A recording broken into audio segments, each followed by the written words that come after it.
capitalism and their implications about socialist alternatives than in the particulars of the few early experiments in erecting socialist systems, USSR, People's Republic of China, and so on, that history so far offers. Finally, my own education and work constrained me to concentrate on Western Europe and North America. Some important aspects of socialism are thus not covered or discussed here. Yearnings for better lives, such as socialism proposes, are not new. In slave societies, the slaves hoped and dreamed of lives less hard and less out of their own control. Their yearning aimed to obtain freedom. They sought social change that would preclude any one person being the property of another. In feudal societies, the serfs, free in the sense that no one owned them, yearned for better lives too. Their subordination to lords included heavy labor and other burdens that they wanted lifted. They hoped and dreamed of a society in which they would not be bound to the land, the lord of that land, and the feudal dues of labor and subservience. The serfs mobilized in the 1789 French Revolution to demand liberty, equality, and brotherhood. In effect, the serfs had expanded on what the slaves had called freedom. In the American Revolution against British King George III, the revolutionaries were neither slaves nor serfs. They were mostly self-employed farmers, craftspeople, and merchants subject to a foreign feudal kingdom. They wanted liberty as individuals to pursue their dreams without hindrance from feudalism or monarchism, whether foreign or domestic. They added democracy to the goals advanced by the slaves and serfs before them. The different systems of slavery, feudalism, and small-scale self-employment produced masses of people yearning for better lives. Eventually, each of those systems provoked revolutions. Many people then sought to break away from and go beyond those systems. The French and American revolutions marked key moments in the social transformations of major pre-capitalist systems into capitalist ones. By capitalist system, we mean that particular organization of production in which the basic human relation is employer-employee instead of master-slave, lord-serf, or individual self-employment. The revolutionaries who wanted and built capitalism hoped and believed the transition to employer-employee relations of production would bring with them the liberty, equality, brotherhood, and democracy they had yearned for. The revolution's leaders promised to themselves and to the people they led that those goals would be achieved. But the transition to capitalist employer-employee relations that increasingly replaced the previous slave, feudal, and self-employment relations of production had unintended consequences. Capitalism soon proved to be different from what its revolutionaries had hoped. While it enabled some people to be more free and more independent than slaves, serf, or self-employed subjects of monarchies had been, it also seriously limited freedom, independence, and democracy for many. Capitalism betrayed many of the promises made by its advocates. It produced and reproduced great inequalities of income and wealth. Poverty proved to be as endemic as capitalism seemed equally adept at producing and reproducing both wealth and poverty. The capitalist rich used their wealth to shape and control politics and culture. Democratic forms hid very undemocratic content. The cyclical instability attending capitalism constantly threatened and hurt large numbers of people, and so on.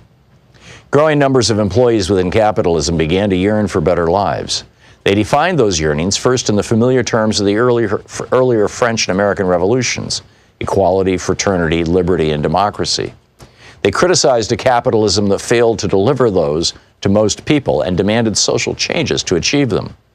Many people still continue to want a better, softer, friendlier capitalism, where government regulates and intervenes to achieve more of what the French and American revolutionaries had yearned for and promised. They are also often self-defined as socialists. However, capitalism's development provoked another, different perspective that also called itself socialism. In that view, capitalism had not broken from slavery, feudalism, and monarchy nearly as much as its advocates had imagined.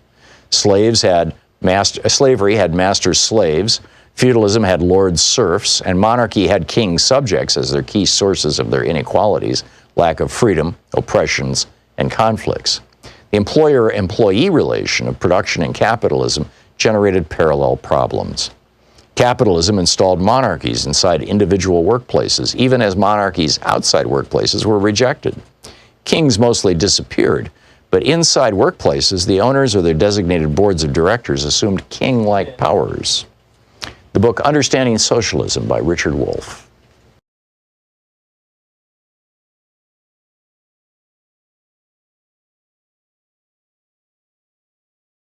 we have slid into a full-blown oligarchy. And the question now is, will America be able to return to normalcy? Or is the Trump oligarchy going to slide into tyranny? Certainly Bill Barr and some of the things that he said recently suggest that latter will be the case. Donald Trump still has his hands on the reins of this country for another, 8.5 months. It's going to be a tough one. The latest example of Trump's oligarchic, governance is firing the guy who, his name was Dr. Bright, who was in charge of developing a coronavirus vaccine here in the United States. And he fired this guy because after Fox News put on this quack doctor saying that hydrochloroquine is the miracle cure, and then that got amplified by Sean Hannity and a bunch of other people who know nothing about medicine. And Trump watched it on TV and maybe noticed that he has substantial investments in the company that makes this stuff, and went on national television and started promoting it. And Dr. Bright, who is in charge of America's vaccine development, said, I'm not going to authorize giving this to people until we've got some scientific studies. And so Trump fired him.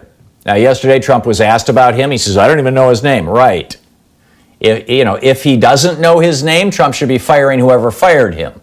But somehow I find that hard to believe. This is at the same time today that Germany is beginning clinical trials in humans for a coronavirus vaccine that has already worked in mice. And we've got nothing, right? We've got a president firing the guy in charge of vaccine because he wouldn't go along with the Fox News hoax or hustle. Meanwhile, Betsy DeVos, our education secretary, is now pushing micro grants for education. This is the new term for vouchers. In fact, she said, this is an opportunity. The EPA continues to loosen regulations that protect us from cancer-causing chemicals. The Interior Department continues to sell off American land for pennies on the dollar to big mining and drilling operations. And the Fed, in violation of the law, is continuing to buy junk bonds from big corporations and stock out of the stock market to keep the market up. You wonder, why is the market going up? The Fed is buying stock. At almost every level of the federal government right now, we are seeing grifters and hustlers do everything they can to support the Trump oligarchy, while physicians like Dr. Birx and Dr. Fauci are having to humiliate themselves in public by bowing and scraping before Trump every night on television. Is this national nightmare going to continue for another 4.5 years? Have we passed the point of no return? We're in full-blown oligarchy. The Trump campaign is now running ads about how Joe Biden was down with, friends with Osama bin Laden. God only knows. I mean, really? So I want to dig into this a little bit in our first hour. In our second hour, by the way, Professor Richard Wolff is going to be with us, and the economist, a professor of economics. And I want to ask him, what's the relationship between deflation and depressions? None of us have, maybe somebody who's in their 90s or 100 or something, but by and large, none of us have a good memory, an adult memory of the last time America experienced deflation. Deflation is where the value of the dollar goes up and prices go down and wages go down. And that's what happened in the era from 1930 to basically 1940. Well, really from 1930 to around 1936. We were in a major deflationary spiral. And the price of oil seems to indicate that we're moving in that direction now. So we'll discuss that in the second hour with Professor Wolff. And in our third hour, Mitch McConnell is talking about the states should just declare bankruptcy. And I'm going to be talking about the end point for Reaganism. So I think we've got a lot to cover today, plus your calls and all that sort of thing in there. We have now Adam Schiff, tweeting, tens of thousands have died, tens of millions are unemployed, but the Senate Republicans have their priorities in order. No hazard pay for frontline workers, no food aid for hungry Americans, and no funding to state and local governments crying out for help. Good job, Mitch. And, back to Betsy DeVos. Let me just drill a little more into this. By the way, that my opening rant there, you can find it over at buzzflash.com if you're looking to share it with people. Charter operators, this is from Raw Story by Jeff Bryant from the Independent Media Institute, who I write for. Charter operators rolled out new marketing campaigns to lure families to enroll in their schools. This, as I said, Betsy DeVos said this is an opportunity. There's this new media narrative around it. She said that in an interview with Glenn Beck. Oh, God's sake. This is an opportunity, she said. On March 27th, one of her first reactions to the pandemic was to urge Congress to provide micro grants. A week and a half later, she unveiled a federal investment of more than $200 million in federal grants to help 13 charter school management companies. And he notes it's not at all clear the new grants come with any new measures to oversee how they spend the money. The Network for Public Education found that since the charter grants program's inception, approximately $1.17 billion has gone to charter schools that never opened or that opened and have since shut down. The 37% failure rate. The largest grant, $72 million, is going to the IDEA charter chain, which planned to use $2 million in taxpayer money to buy a luxury private jet. They spent hundreds of thousands of dollars annually on tickets and luxury box seats at the San Antonio Spurs NBA games. They spent over $800,000 on luxury travel, including private jets and limos. The IDEA CEO, Tom Torkelson, took a private jet to Tampa to meet with DeVos. I mean, this is, grifters on parade, right? And then there's what may well be the biggest grift of all is Trump constantly saying things to manipulate markets. My question for you, do you think that we are past the point of no return? Will we recover from this? How do you think this is going to play out? So here's the ultimate grift. The price of oil is collapsing. So Trump goes out yesterday and tweets a threat against Iran. And as the Financial Times noted, this is the day before yesterday, oil prices rebounded on Wednesday after Donald Trump stoked Middle East tensions, saying that he had ordered U.S. warships to shoot down and destroy Iranian vessels. The declaration from Mr. Trump buoyed the high-yield bond market. BlackRock's iShare rose 1%. This is the Thom Hartmann Program. As the Financial Times notes, the prospect of renewed tensions in the Middle East gave crude oil a lift. Oh, isn't that sweet of him? Grifter's got a grift, I'm telling you. We'll be back.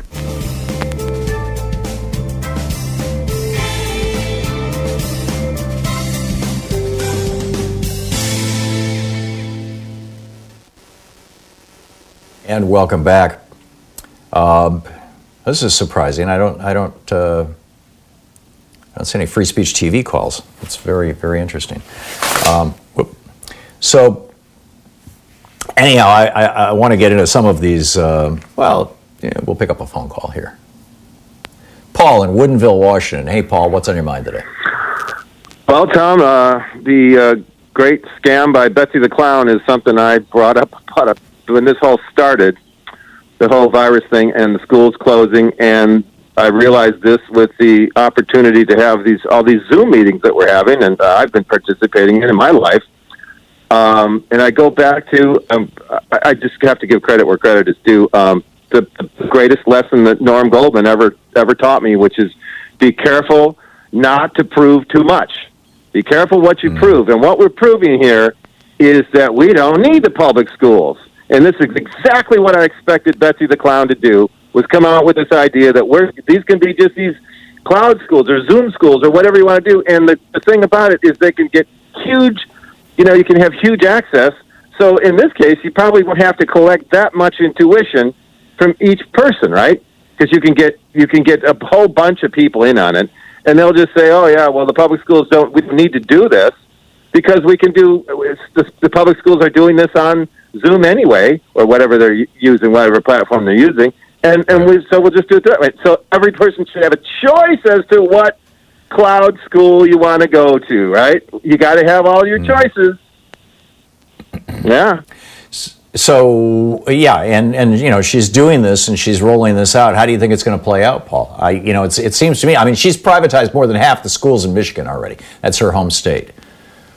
Right, and from my understanding, the charter schools in Michigan are not doing very well. They're not really proving any better than the public schools. How do I think it'll play out? I think it will get traction with the Trump crowd. I really do.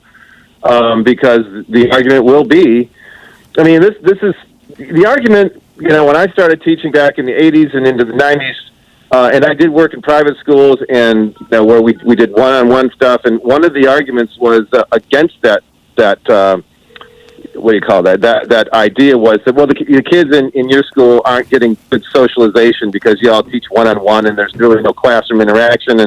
And then we pointed out the other advantages that you get from having a more personal relationship with your teacher. But now they can't really point out any differences when you're comparing the public schools, and everybody's going to be on a Zoom, the Zoom cloud or whatever. I don't know what they call that. Right. But these cloud classrooms, I guess, cloud platform classrooms, they'll say, what's different? There's no difference. So they will want to. A lot of these people, the charter schools, they want to sell it based on ideology, really. It's going to be what we want to teach, and we want a choice and not having to have our children's minds polluted with liberalism. And so I think they will say we should get a choice. And, of course, the argument I've always said, because they've always said the money should follow the kid. And my argument against that was, but how much money should follow the kid? How much?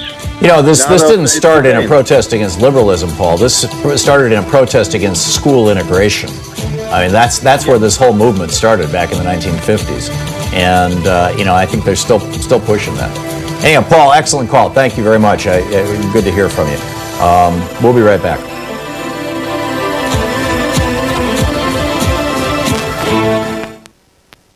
Our 1 hour free podcast recaps our show, and it's available wherever fine podcasts are found. And we have the full 3 hour podcast available over at thomhartmann.com if you want to really support our program.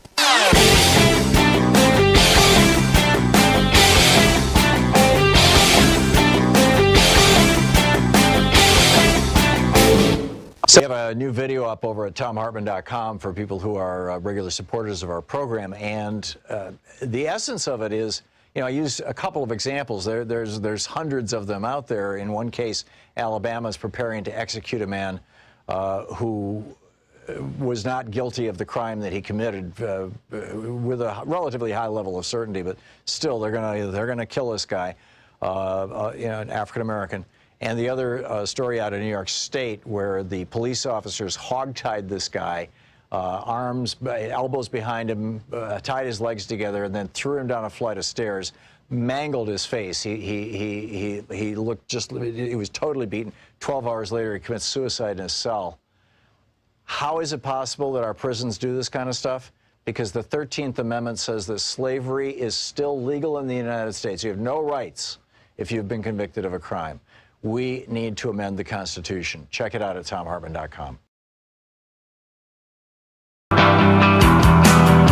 Welcome back. Thom Hartmann here with you. So Dr. Rick Bright, ousted as the director of the U.S. Health Department's Biomedical Advanced Research and Development Authority because he wouldn't hustle on behalf of hydrochloroquine. He says he wrote basically an op-ed. He said, specifically and contrary to misguided directives, I limited the broad use of chloroquine promoted by the administration as a panacea, but which clearly lacked scientific merit. I rightly resisted efforts to provide an unproven drug on demand to the American public. And a study among U.S. veterans found that not only is hydrochloroquine and chloroquine, not only do neither of them produce any benefit to people who are who are sick and are the recipients of it, but not only do they not provide any benefit, but they're actually causing people to have heart attacks. Alex Azar, the former Eli Lilly drug CEO, or senior executive, I think he was CEO, who presided over the company when it more than doubled the price of insulin. He put a guy by the name of Brian Harrison in charge of the entire department, the Health and Human Services. The HHS controls the CDC, the Centers for Disease Control, and the Food and Drug Administration, the FDA. And Alex Azar has put a new guy in charge of regulating the CDC and the FDA. His name is Brian Harrison, and I don't know how to tell you this. His previous job, what he did for 6 years before he came to work for Alex Azar, he was a dog breeder. This guy has absolutely no experience in public health. A friggin' dog breeder. In fact, that's how they refer to him in the White House. They don't even know his name. How's the dog breeder doing? He's the guy in charge of our response to the pandemic. A dog breeder. I started out by going off on Betsy DeVos and how she sees this as a great opportunity to privatize all the schools. And she's giving millions of dollars to charter school operators who are using that money to fly in private jets to go meet with Betsy DeVos and buying private jets for their charter school companies. Honest to God. And now you look at the Texas governor, Greg Abbott. He's put together a reopening task force. Any mayors on that task force? No. Any members of the Texas legislature? Even Republicans? No. Who's on his task force? Well, 27 donors. People who give him a lot of money. Its chair, this is the Texas task force, right? Its chair, James Huffiness, is a former bank executive who's its chief operating officer. Mike Toomey was, until recently, one of the state's leading business lobbyists. Former chief of staff to Rick Perry. Well-known entrepreneurs like the owner of the Houston Rockets and the founders of Dell Technologies, Kendra Scott, Michael Dell. The mayor of Austin, Steve Adler, says, "It is disappointing to see that it appears to me no local elected official was invited to participate in these panels." It's grifters, top to bottom, left to right. Is America going to survive, American democracy going to survive this oligarchy that Donald Trump seems committed to imposing on us? I'm starting to wonder. I'm starting to be very, very concerned. Bill Barr is threatening to sue governors.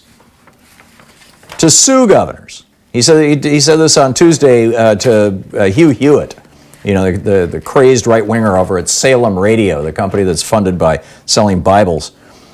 Bill Barr says, "These are very, very burdensome impingements on liberty. We adopted them for the limited purpose of slowing down the spread, that is bending the curve. We didn't adopt them as a comprehensive way of dealing with disease." I didn't know the Barr adopted anything. He runs the Justice Department, not Health and Human Services. Health and Human Services is run by the guy who used to run Eli Lilly and raise the price of insulin. And that's all you get with the Trump administration. Grifters, top to bottom. Craig Swerth is pointing out Trump isn't just, killing off a couple of agencies. The National Environment.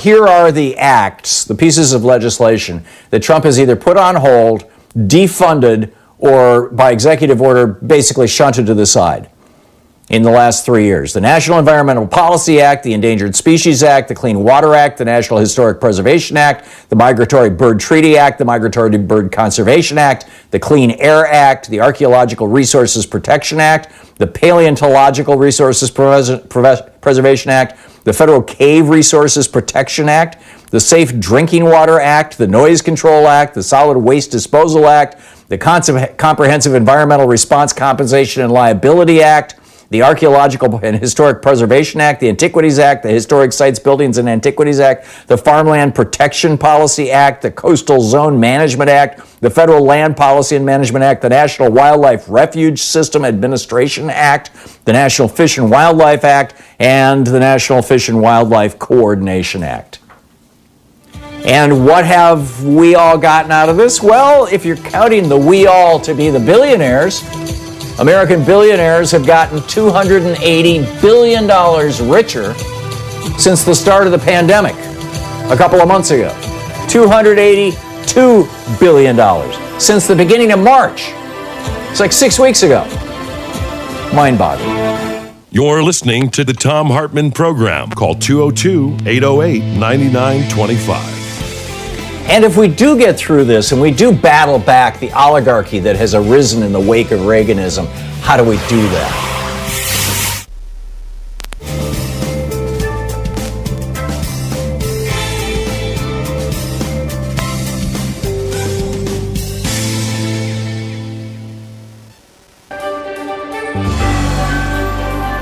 Our book today is In Defense of Public Service by Cedric L. Alexander. The subtitle is How 22 Million Government Workers Will Save Our Republic. This is from Chapter 1, Civil Servants and Servant Leaders. Unelected public servants are found at all levels of government, federal, state, and local. But the modern model for all is found in the federal employment systems. More specifically, it is in the concept and operation of the federal civil service system, which governs the appointment and tenure of most federal workers. Those who believe that the unelected federal bureaucracy is a deep state covertly dedicated to the overthrow of elected government see the civil service as a fundamentally unconstitutional innovation, a monster of very recent creation. Such demonizing mythology aside, the truth is that the origin of the unelected government is found in the Constitution, under Section 2 of Article 2. The article defines the powers of the executive branch, and the second paragraph of its Section 2 assigns to the President the power to, quote, nominate and by and with the advice and consent of the Senate, to appoint ambassadors, other public ministers and consuls, judges of the Supreme Court, and all other officers of the United States, whose appointments are not herein otherwise provided for, and which shall be established by law. End quote. Thus, the President has the power to make all appointments not otherwise provided for in the Constitution. These are subject to the Senate's advice and consent unless Congress, by law, vests the appointment of such inferior officers as they may think proper in the President alone, in the courts of law, or in the heads of departments. End quote. In other words, the unelected government, which I have called the fourth branch, is rooted in the Constitution through the powers that it grants either to the President or to Congress. In turn, Congress may grant the President, the courts, or heads of departments the power to hire unelected public servants. In all cases, however, the creation of the unelected government flows from the Constitution, the supreme authority and originating law of the nation. The framers of the Constitution recognized that the elected government of our republic was not in itself sufficient to govern us. It cannot alone get government done. It does not alone possess all the expertise necessary to lead, let alone manage, so vast an enterprise as a nation. If this was true in the late 18th century, it's even truer in the 21st century geopolitical and technological environment that is far more complex, and that therefore requires a cadre of professionals possessing a wide variety of specialized skills, training, education, and experience. The Constitution does not call these appointments and hires a fourth branch, but that is what the federal service and other government workers constitute. De jure, in law, there is no fourth branch of U.S. government, yet it unquestionably exists de facto, in practice, in reality, in fact. Does the fourth branch compete with the three constitutionally established branches? No. It coexists with them as provided for in Section 2 of Article 2 of the Constitution itself. Those three constitutional branches are absolutely necessary to our republic, but they are not sufficient to it, as the framers acknowledged. Moreover, as I've already observed, for most people, most of the time, and in most situations, it is the member of the fourth branch who are, practically speaking, the government. They are the doers. They implement the policies created and interpreted by the three constitutional branches. What is more, although they do not decide or decree policy, they often influence it, not covertly, but by intention and design. The Constitution assigns the Senate the roles of advising on and consenting to most major presidential appointments, but members of the fourth branch do far more advising on a daily basis when it comes to providing the subject matter expertise and feedback necessary to formulate and modify policy decisions.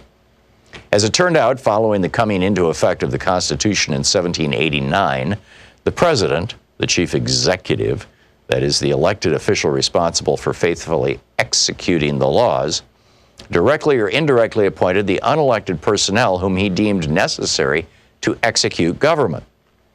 Most of the agencies in which personnel of the unelected government served were created by the executive branch under Article 2. And for a full 170 years after the Constitution was ratified, the president had the unquestioned authority to appoint and to terminate what were, in effect, employees of his branch, the executive branch. Indeed, in 1789, Congress explicitly voted, by a narrow margin, that it had no authority of approval or disapproval of presidential decisions to terminate appointees. Only those few public positions that were independent of the executive branch, which today are known as independent agencies, were not subject to presidential appointment or termination. In 1829, Andrew Jackson took office as the seventh president of the United States. He was regarded as the apostle of the rights of the common man, and he made it clear that he intended to usher in an era of a more highly participatory democracy. During his 2 terms and under his influence, many states substantially extended the still males-only franchise by dropping property requirements from the ballot, and Johnson waged a mighty battle against the Second Bank of the United States in a successful effort to loosen credit and thereby free up sources for finance. In Defense of Public Service by Cedric Alexander.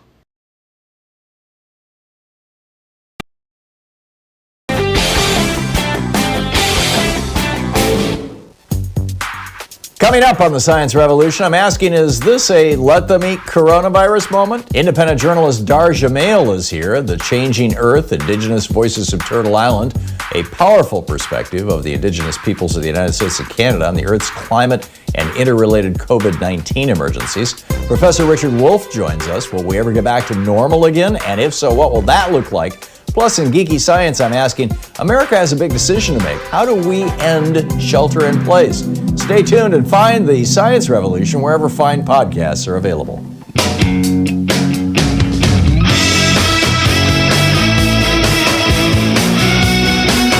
Welcome back. Thom Hartmann here with you. The grift continues. What do we do about this? How do we do it? It seems to me that the solution is going to be at the ballot box in November. Assuming that, the Republicans don't manage to completely screw up our elections in a way that throws us into the 12th Amendment. But beyond that, I think that that's the one large part. The other large part of it is informing people. And it seems that perhaps Trump going out every afternoon, like he did yesterday. Again, I don't watch things, but I see the clips, later on in the news, which is the only way that I can digest even a little bit of Donald Trump. I'm starting to get physically nauseated when I hear his voice. It's like this reflexive response. And I've had several people now tell me that they're experiencing something like that. One said he feels rage, another said that she feels sick to her stomach. I'm getting that too. And, and his numbers are dropping like a stone. Now, keep in mind, there's a lot of time between now and November. But it's amazing. Anyhow, let's pick up your phone calls here. David in Spotswood, New Jersey. Hey, David, what's on your mind today? Hey, good afternoon. I just wanted to call in and rant about the governor of Georgia opening up, and also a lot of other right-wing or conservative politicians across the country trying to echo in, saying you don't care and open it up. Their whole reasoning is that it makes economic sense. But they've done research on this. I'll use as an example Thailand. Like, let's say in Thailand there's a region and there's a paint factory, and the paint factory dumps turpentine into the river. The workers there don't spend money into the economy because they know they're going to get sick because they have no choice but to drink the water from the river, which unfortunately our EPA rules have been suspended as well. But the thing is I'm really disheartened by the mainstream media, because the mainstream media should be educating people about this. It's actually counterproductive to a good economy. I mean, you should be quoting Lyndon Baines Johnson, who said that any jack, can kick down a barn, but it takes a carpenter to build one. Thank you. I'll cue into your response. Yeah, no, I think you're absolutely right, David. And let me add something to it. That was a trenchant observation. the other advantage that Ron DeSantis gets in Florida, Brian Kemp gets in Georgia, Greg Abbott gets in Texas, if they, quote, open the state, and that 8 other Republican governors who never closed their states continue to have, is that when people in those states lose their jobs because the economy has been shut down by a disease, not by a governor, if the governors don't recognize that, those people will not qualify for unemployment benefits as being involuntarily separated. And in a lot of states, if you are fired or laid off, as opposed to involuntary, as opposed to not having any control over why you're not there any longer, you don't get unemployment, or you get radically reduced unemployment. And you don't qualify for things like food stamps in some of these states, or housing assistance, or any other kind of assistance. And I believe that that's why these Republican governors are doing this. Period, full stop. I think they're just doing it to screw people on the unemployment. And I think that people are starting to figure that out. Scott in Oakland, California. Hey, Scott, what's up? Hey, Tom, a couple things that some people missed from yesterday's briefing. Burke said that SEMA had gotten the cost of the test raised from $50 to $100. Okay? So what she said was that was because they were going to be able to hire more technicians to run the test. Well, FEMA is in charge of cutting Social Security. So is she taking that money out of Social Security? Second point that was missed. Burke said that... First of all, Scott, I don't think the money's coming out of Social Security. Those are completely separate funds. Okay, but there should be some explanation of how and why that happened. Second thing is, Burke said that the reason that the states and the municipalities may not have known about tests available in their areas because the sales, which implied was that the companies didn't want to give up that information, and it was implied due to sales rep territories. Yeah. Okay, they don't want to. The sales reps aren't even out in the field. I mean, they'd be making phone calls right now, but what they're trying to do, Scott, what Deborah Birx, Dr. Birx, and Dr. Fauci sadly are reduced to is making up excuses for Donald Trump. And yesterday Trump was like, when it comes back in the fall. And here's the thing. Here's why the coronavirus. First of all, I doubt it's going to go away during the summer at all. They've found that this virus can survive at temperatures as high as 159 degrees Fahrenheit. So it's not like heat is going to kill it off. It's a very resilient virus. So I don't think it's going to go away during the summer. But even if it does diminish during the summer, the reason it's going to come back so much more intense in the fall is that you can have an infection of the flu or even the common cold, which also comes in the fall, that causes you to cough a lot, and you can also have the coronavirus at the same time. And so, during that asymptomatic period when you're shedding coronaviruses like crazy, if you have the flu or the common cold, you're also sniffling and coughing and spreading those coronavirus germs, in addition to the flu germs and the common cold germs around. This is what we saw, early on in this case. And so, or at least that's the speculation. That's why you need testing. Say that again? That's why you need That's absolutely right. Testing. You're absolutely right. You're absolutely right. I really would wonder if a lot of the secrecy, and that's what we call it, secrecy around where these testing facilities are, because that's what the media asked for. They asked for a map of where these testing sites are. Right. And it would make perfect sense if they're protecting sales rep territories. That's what they do. They don't want people to know how they're selling their stuff, what their price structure is for any. Yeah, I think you're mixing up wholesale and retail here, Scott. Maybe that's the case. It's just a little too pat a conspiracy theory for me to endorse. Denise in Chicago. Hey, Denise, what's up? Hey, Tom. So great. I got a call in. I haven't talked to you in a while, but listening very much. I just want to bring in another a layer into this conversation of the DeVos family. The DeVos family runs Spectrum Health, and I have family that works within the health system there. So a lot of our conversations have to be tailored to not bring that up, like on social media, because this Grand Rapids is very sheepish when it comes to the Voss family. The other point is what I'm appalled at, that have a lot of expertise in the food industry and the amount of testing that goes into testing for food safety. And I just finished a CBD project launching 3 products. That was amazing, the testing protocols that are in place there.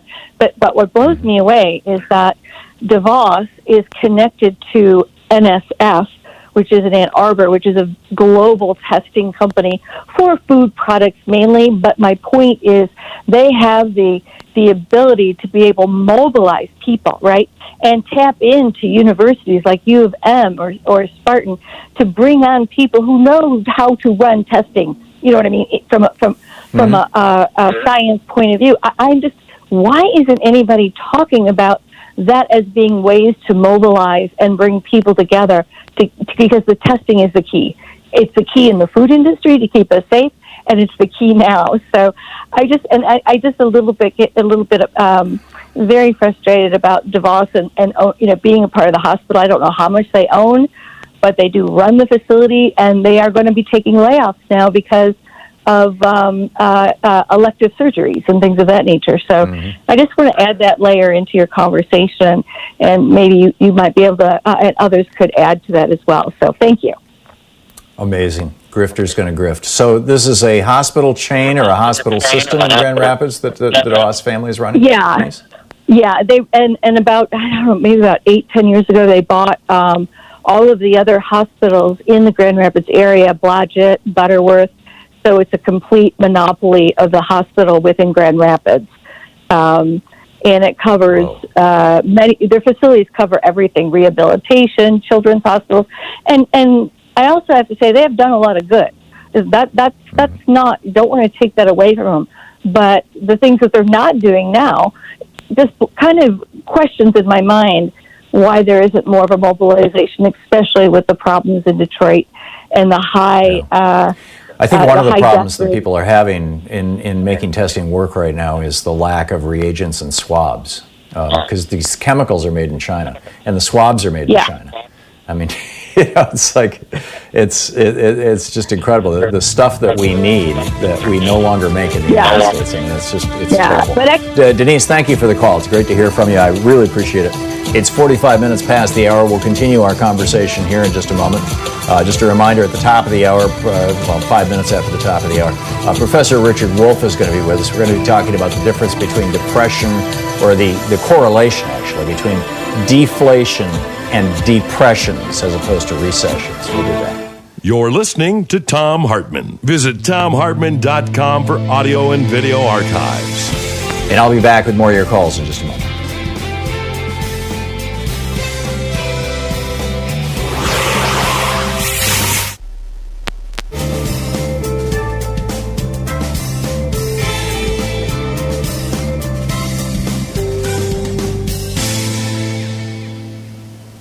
And welcome back. James in Glendora, California, listening on KPFK. Hey, James, what's on your mind today? Hi, Tom. First time calling. Been listening to you for a long time. I'd say I'm a fan, but I hate to say I'm a fan of talk show hosts anymore, because many years ago I listened to... Can you hear me? Yeah. Okay. Many years ago. Many years ago I listened to a talk show here on KLOS. It was a Sunday night program. Really intelligent guy. He got fired from his job, became a born-again Christian, and then, to my surprise, he's now a staunch Trump supporter. It's blowing my mind. It's almost as if... Well, I guarantee you that's not going to happen on this program. I'm sure. So you can relax. But anyway, you wanted to talk about medicine and being politicized and religious channels and all this stuff. Politicized. Are you familiar with this Dr. Zev Zelenko? No. I'm guessing, I'm looking more and more into it, and I'm guessing that Trump actually got in touch with this guy, or vice versa, and that's part of the reason for the HCQ touting. And so this talk show host that I'm talking about is touting this guy as, get the truth out there, and My guess, looking at this guy, I mean, obviously I'm not a doctor, but my first thought in looking at him saying, treated 1,450 patients who had COVID-19, results 2 deaths, everyone else recovered. But if you treat people with medicine who have, they're either asymptomatic or have very mild symptoms and they don't die, does that mean that that's a cure? I don't. No. I just don't. I mean, it's like saying, we gave this guy a teaspoon of sugar every morning too, and hey, he got better.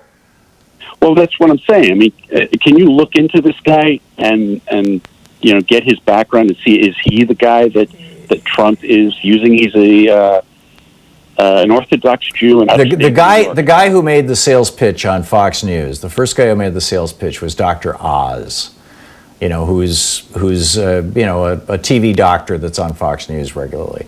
And I don't know much about Dr. Oz. And then Dr. Phil came along, who is not even a physician; he's a psychologist, and lost his license because of inappropriate relationships with his clients, and or gave up his license or whatever. And then Dr. Phil came along and said, "Yeah, this is great." And then, of course, you had a bunch of Fox News hosts. And then the news came out that 3 of the Trump family foundations are invested in the company that makes hydrochloroquine.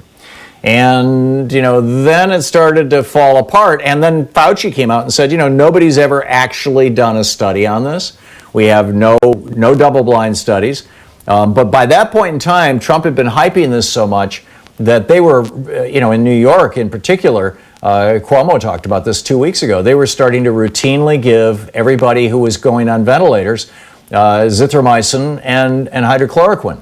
And people were dying of heart attacks, and they didn't know if it was caused by the hydrochloroquine or if it was caused by the COVID-19.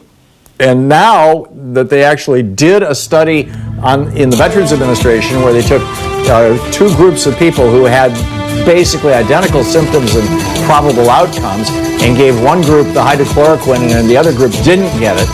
And the group that got it, 4 of them died. And the ones who died mostly died of heart attacks, which is a known side effect of hydrochloroquine. And so now all of a sudden they've just shut up. But it was just crazy. It was an attempt to say, this isn't so bad. Don't worry. We've got a cure. That's what they were trying to say. Just go back to work.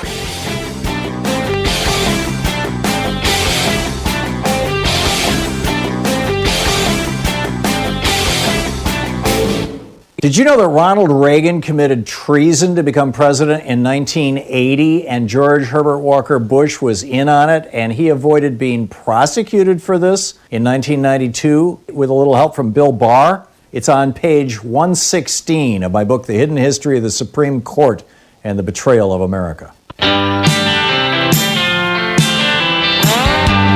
Welcome back. Thom Hartmann here with you. Brad in Elk Grove, Illinois. Hey, Brad, what's on your mind? My question is this. I got some pushback from a right-winger on social media. He said there was a quote by someone in the Continental Congress that said, in 1776, and I looked up, couldn't find it, but it goes like this. The quote was, "We risk our lives," meaning people at Continental Congress, "for our freedom.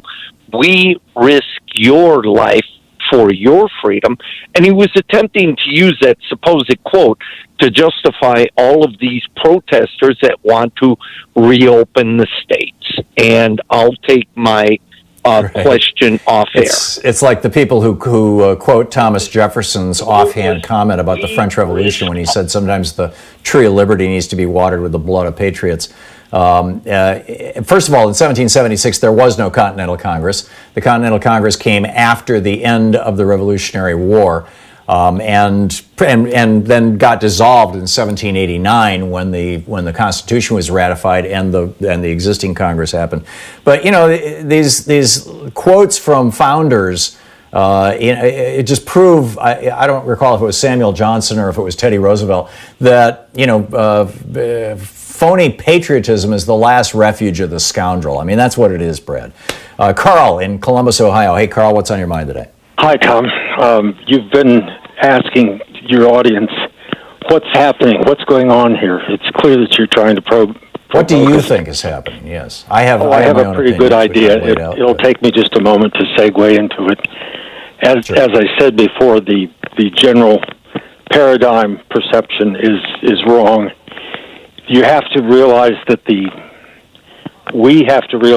the oligarchs, the billionaires, are huge forces, and they are manipulating our government, and thereby they're manipulating us. But the problem is that compared to a multi-trillion-dollar economy, someone who makes hundreds of millions a year is important, but he's not the be-all and the end-all.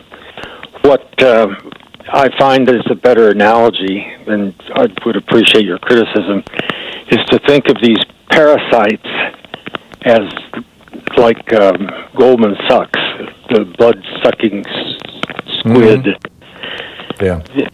And what they are doing is each of them is stealing as much as they can get. We have to change. I'm suggesting that we change this. The old wisdom was finders, keepers, losers, weepers. What we're experiencing, getting back to your what's going on, what we're experiencing is a bunch of these blood-sucking parasites, each stealing from the society. And, I'm with you. Between 1990 and 2020, that's a 30-year period, U.S. billionaire wealth soared 1,130%, an increase more than 200 times greater, 2,000% greater than the 5% growth of U.S. median wealth. Between 1980 and 2018, the tax obligations of America's billionaires, measured as a percentage of their wealth, decreased by 79%. That is Reaganism. That's what Reagan has brought us. Thanks a lot for the call. Tom in Marquette, Michigan. Hey, Tom, what's up? Hey, Tom, my first time to call. I'd like to cut to the chase, and that is, aren't the release of these laws that were in place before Trump came into office being taken away, and people who are supposed to be overseeing the $2 trillion distribution fired? Isn't this a prelude to saying the election can't take place? We're at war. And so I'm staying in as president until the war is over, for your own good. And so what I'm asking you to ponder, educate me and everybody else on, is what mechanisms are in place to prevent Trump from calling off the election? Thank you very much. Well, there's no legal basis for him to call off the election. We had elections during the Civil War. We had elections during World War I. We had elections during World War II. We've never suspended elections. If Trump did that, or Trump tried to do that, I think it would create an explosion, frankly, in America. I mean, politically. The thing that concerns me is where there is a precedent is the election of 1876, when Rutherford B. Hayes went up against Samuel Tilden. And Hayes was the Republican, Tilden was the Democrat. Tilden got more electoral votes than Hayes did. He won the Electoral College. And Tilden got more popular votes than Hayes did. He won the popular vote. But there were 4 states, 3 in the South that were occupied, and the other one was Oregon, which was occupied by the Klan. There were 4 states where the states themselves said, we can't certify our election results. We cannot absolutely state to you that Tilden got all these votes. And in fact, it was because the 3 states in the South were occupied by the Union Army. And as I mentioned, Oregon was occupied by the Klan. And so the black vote was massively suppressed in all of these states. And because they couldn't certify the election, it got thrown to the House of Representatives. And the 12th Amendment says that, if you can't certify the election, if you've got a couple states that basically say, I don't know, people didn't show up to vote because they were afraid of getting sick, so we can't say for sure that Joe Biden actually won the election. If you've got a couple of states that say that to take you to the point where you're below the 50% threshold on the Electoral College, then the election gets thrown to the House of Representatives, where each state has 1 vote. Not each representative, each state. So there's 50 votes.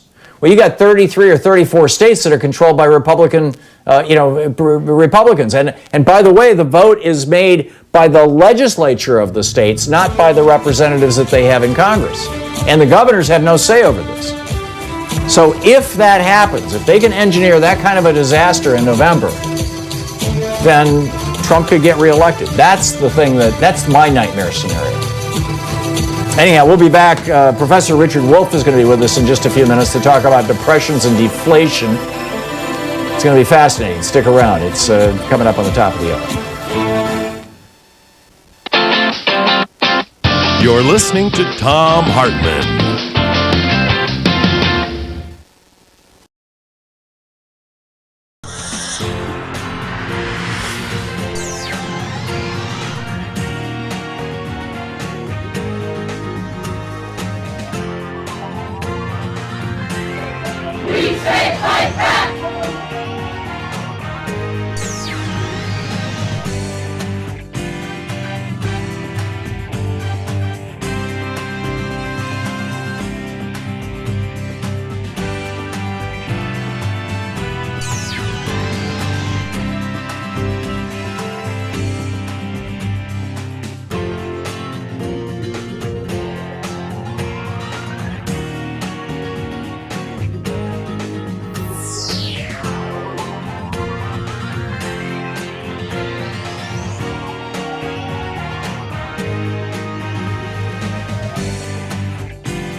So every week we do a special video for supporters of our program. It's available over at thomhartmann.com. And, it's a private video. And this week I'm talking about the relationship between Donald Trump and Fox News. Trump's recent liberate these states with Democratic governors tweets, which seem to be actually calling for like armed revolt or asking, his crazy followers to let's send some pipe bombs or something like one already has to Democrats. He did that 2 minutes after watching a Fox News segment basically saying the same thing. Fox News is programming the brain of the president, and their programming was, basically developed by Roger Ailes to infuriate people. This outrage as a way of holding people so that they can sell advertising. And it's doing harm to our republic. You can check the whole thing out, the whole new video, over at thomhartmann.com.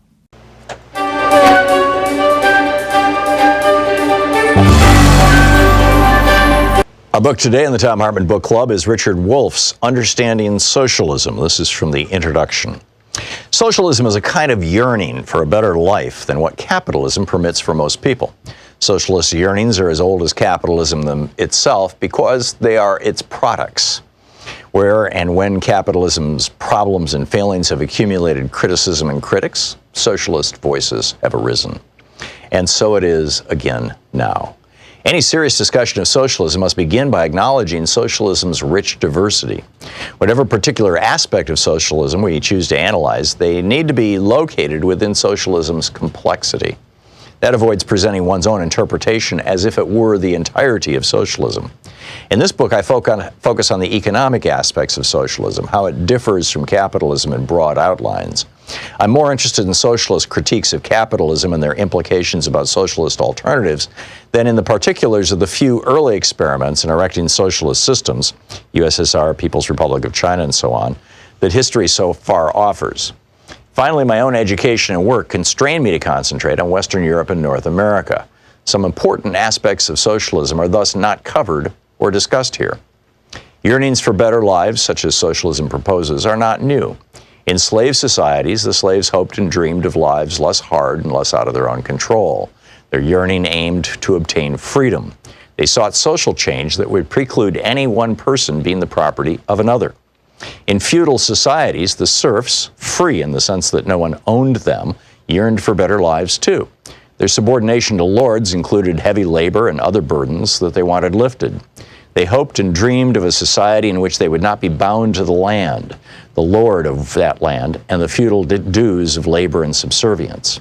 The serfs mobilized in the 1789 French Revolution to demand liberty, equality, and brotherhood. In effect, the serfs had expanded on what the slaves had called freedom. In the American Revolution against British King George III, the revolutionaries were neither slaves nor serfs. They were mostly self-employed farmers, craftspeople, and merchants subject to a foreign feudal kingdom.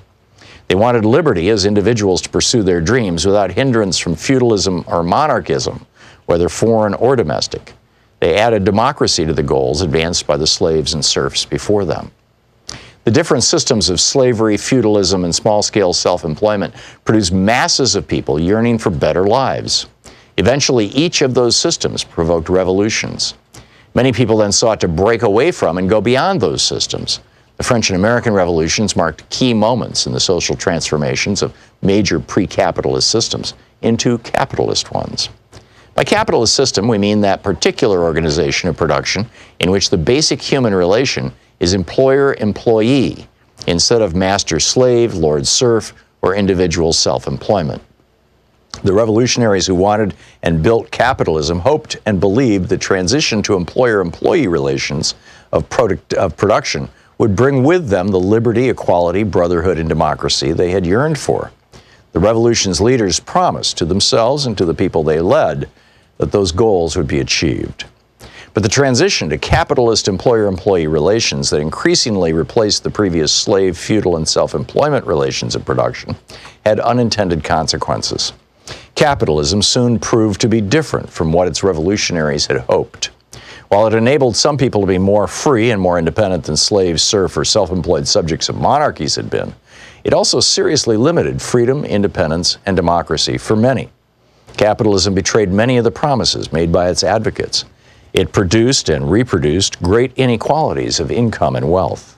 Poverty proved to be as endemic as capitalism seemed equally adept at producing and reproducing both wealth and poverty. The capitalist rich used their wealth to shape and control politics and culture. Democratic forms hid very undemocratic content. The cyclical instability attending capitalism constantly threatened and hurt large numbers of people, and so on. Growing numbers of employees within capitalism began to yearn for better lives. They defined those yearnings first in the familiar terms of the earlier French and American revolutions: equality, fraternity, liberty, and democracy. They criticized a capitalism that failed to deliver those to most people and demanded social changes to achieve them. Many people still continue to want a better, softer, friendlier capitalism, where government regulates and intervenes to achieve more of what the French and American revolutionaries had yearned for and promised. They are also often self-defined as socialists. However, capitalism's development provoked another, different perspective that also called itself socialism. In that view, capitalism had not broken from slavery, feudalism, and monarchy nearly as much as its advocates had imagined. Slavery had master slaves, feudalism had lord serfs, and monarchy had king subjects as their key sources of their inequalities, lack of freedom, oppressions, and conflicts. The employer-employee relation of production and capitalism generated parallel problems. Capitalism installed monarchies inside individual workplaces, even as monarchies outside workplaces were rejected. Kings mostly disappeared, but inside workplaces, the owners or their designated boards of directors assumed king-like powers. The book Understanding Socialism by Richard Wolff.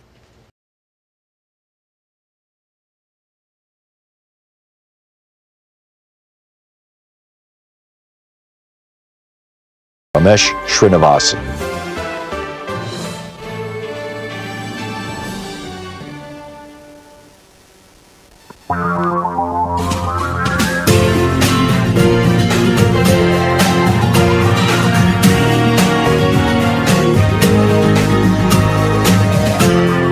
This is the Thom Hartmann Program. By the way, the guy, Brian Harrison, that Donald Trump put in charge of developing a vaccine for the United States, not only was he a dog breeder before, but he was a very specific type of dog breeder. He just did labradoodles. Isn't that encouraging? On the line with us is, Professor Richard Wolff, the professor of economics, the author of numerous books, including most recently Understanding Socialism. He's the co-founder of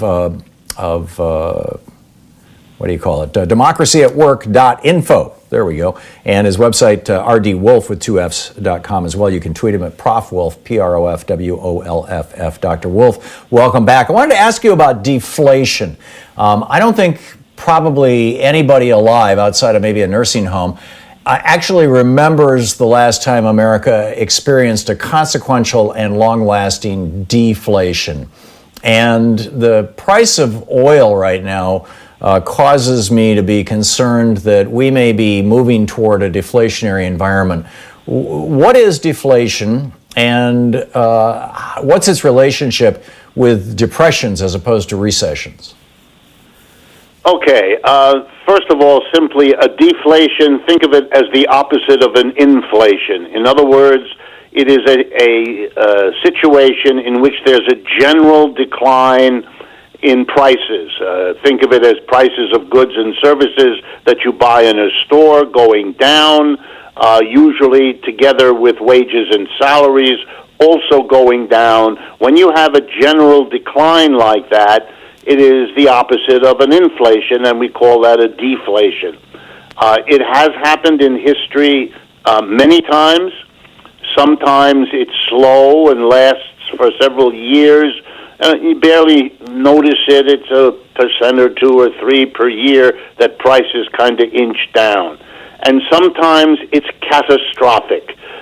In modern times, the one that most people point to in the 1920s in Germany, just to give you an example, my grandparents and my mother's parents were German, lived in Berlin at the time, and I was told stories that my grandfather would run home from the store where he worked at midday for his lunch break, never eat at the store as he had once done, because he ran home with a paper bag full of money, which he handed off a bit like a relay runner to my grandma, who then ran with it to the store to buy groceries, because if they hadn't done that, if they had waited until the evening when he was done with his workday, that money would have lost so much value because the prices would have tripled or quadrupled in the afternoon.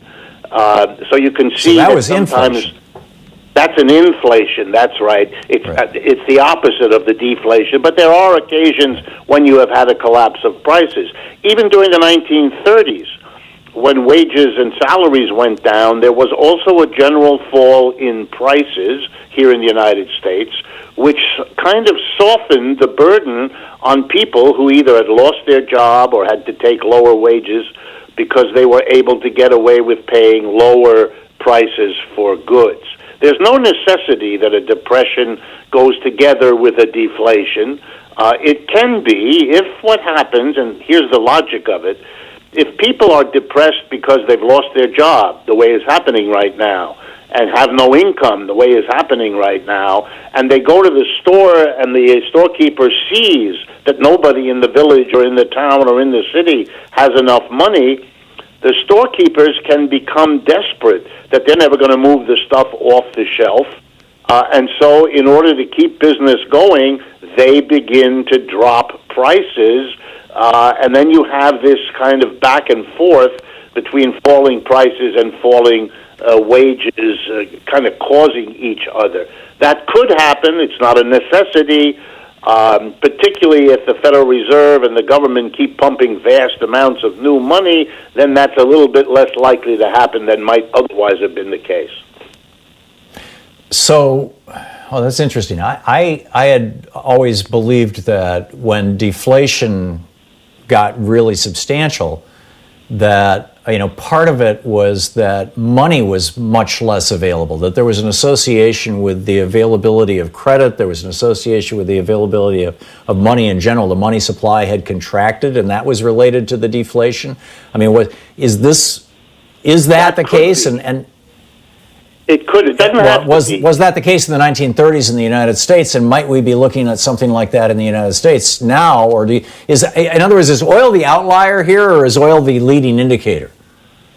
You never know until it sort of plays itself out. At this point, oil would have to be considered the outlier because you haven't seen anything like that quite happening before.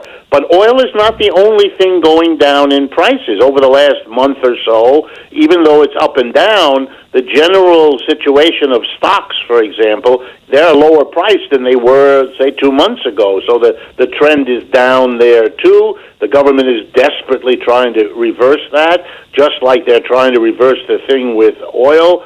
They're terribly afraid that a deflation would set off a kind of a cycle, a spiral of people cutting prices as they see the prices falling around them. You know, competitors can get desperate. If you're the first one to lower the price, and the few people that can afford things therefore run to you, then the competitor, your competitor, will have to competitively drop his, her prices as well.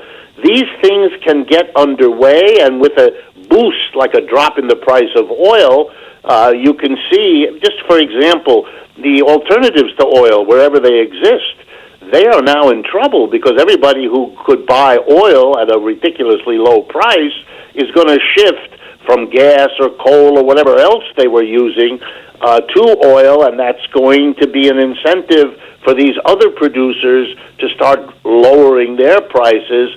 And then when the manufacturers or storekeepers lower their prices, the next step is to put tremendous pressure on their workers, on their labor unions, telling them, look, we can't get the price we used to, so we're not going to be able to pay your wages the way we used to. And then you get what's called a wage price spiral, which can go down just like it can go up. Right. My dad, who was a child during the Great Depression, once told me that, in his opinion, the main thing that was driving deflation during the Depression was the fact that unemployment was so widespread that employers just kept cutting wages because there were always people willing to work for less. Is that something that we might see here now that we're approaching 20% unemployment in the United States?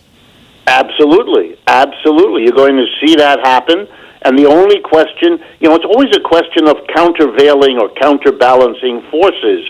You're going to see wages be cut. You're going to have people threatening to work for less and taking the job of the next man or woman down the line by offering to work for less. You're going to see employers who are in tough shape wanting to take advantage of that, feeling once they can pay a worker less, maybe then they can get a jump on their competitor by lowering the price of whatever they have to sell, since it won't hurt so much, since they're getting away with paying lower wages. You can get into a wage price spiral downward just as easily from a lower wage as you could from a lower oil price or anything else. And it terrifies people because, for example, if you have a deflation when all prices and wages go down, here's something that doesn't go down: your dollar debt. The real cost to you of the debts you have to pay become even higher if all of the money transactions, your wages and the prices you pay, go down. The one thing that doesn't is the $800,000 house that you have a mortgage that you have to keep paying, because those don't get adjusted. You begin to have real displacements within the economy. Right. So the people who are cash rich, the billionaires, they make out really well during that time. People who are in debt get screwed. That's right. The minute the prices fall, the people with the money buy literally everything. Amazing. Professor Richard Wolff, democracyatwork.info. Thank you, Dr. Wolff. Okie doke, Tom. Take care. This is the Thom Hartmann Program. We'll be right back. Coming up on 16 minutes past the hour here on the Thom Hartmann Program. More of the news of the day and your calls in just a moment.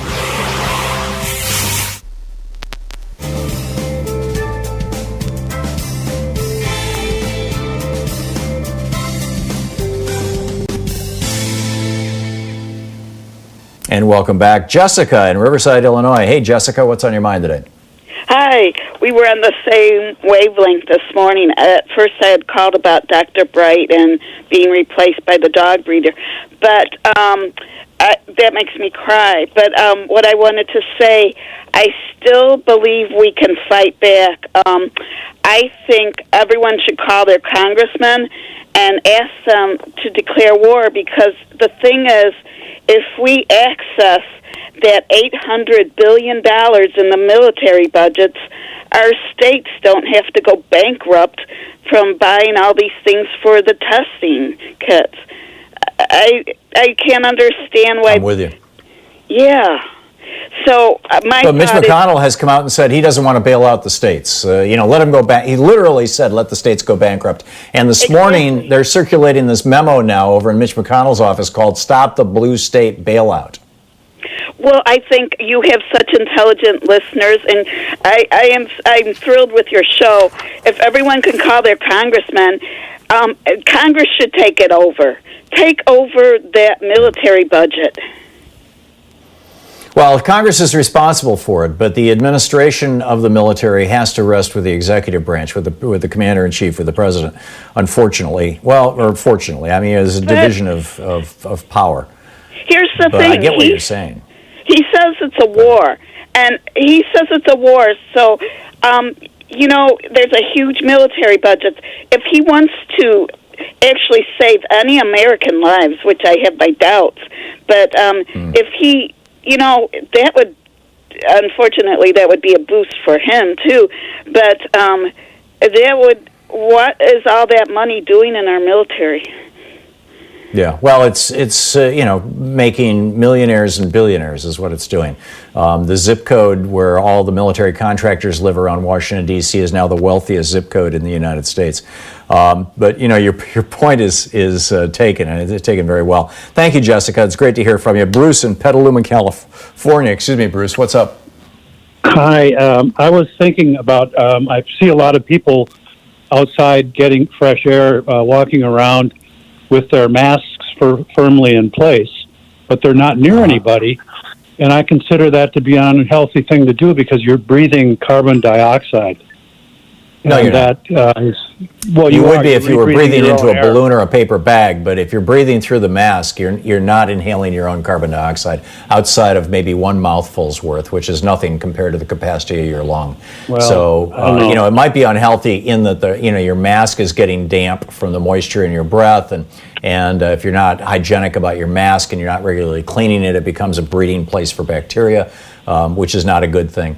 Although, if you let it dry out, odds are it's not going to be a problem. But Bruce, that's not a public health issue. When Louise and I go out for walks, we typically don't wear our masks, but we carry them. And if we're going to pass somebody, we put them on. But otherwise, well, that's what I was saying. Everybody is they wear them. No, they wear them. They don't carry them. They put them on. I get it. They're outside, I get not it, near but anybody. But it's not a danger to you if you wear your mask all the time. You're not increasing the CO2 that Okay. Anyway, yeah. But Bruce, thanks a lot for the call. I get your concern, and God bless you for being concerned about people, and I think that's marvelous. But if you wanted to avoid expelling carbon dioxide, you'd have to breathe into a paper bag. Or a balloon, and breathe back and forth. It's the only way to do it, which nobody would want to do, right? Unless you're trying to get rid of the hiccups. We'll be back.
Mitch McConnell, meanwhile, saying, I am in favor of letting the states go bankrupt. He was on, whose program was this?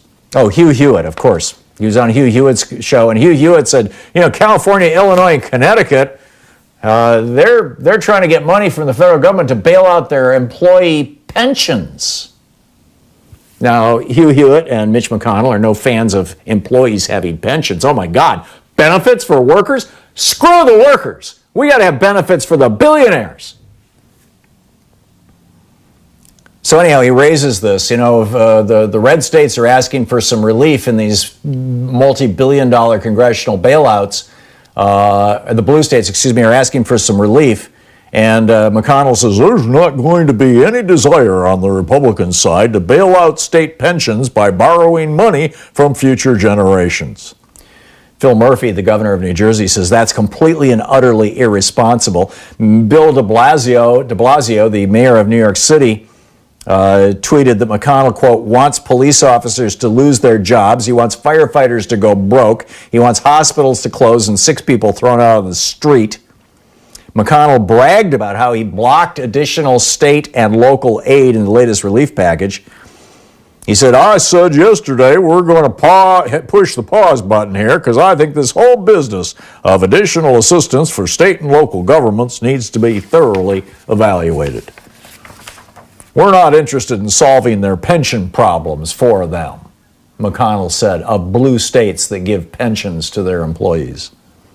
The National Governors Association, meanwhile, said the states and municipalities will need at least $500 billion, $500 billion in aid to deal with this crisis, in large part because not only are their tax revenues collapsing, people aren't working and so they're not paying state income taxes. Tax revenues are collapsing at the same time that demand for help is exploding. People are looking for food, they're looking for unemployment, they're looking for housing help, they're looking at anything they can get. And this just highlights the cruelty of the Republicans. Donald Trump just said that anybody who uses an individual taxpayer identification number, if you're here on a green card, you have that instead of a Social Security number. And according to the ACLU, this is a deliberately cruel carve-out. 1 million people who are married to American citizens yet do not yet have their U.S.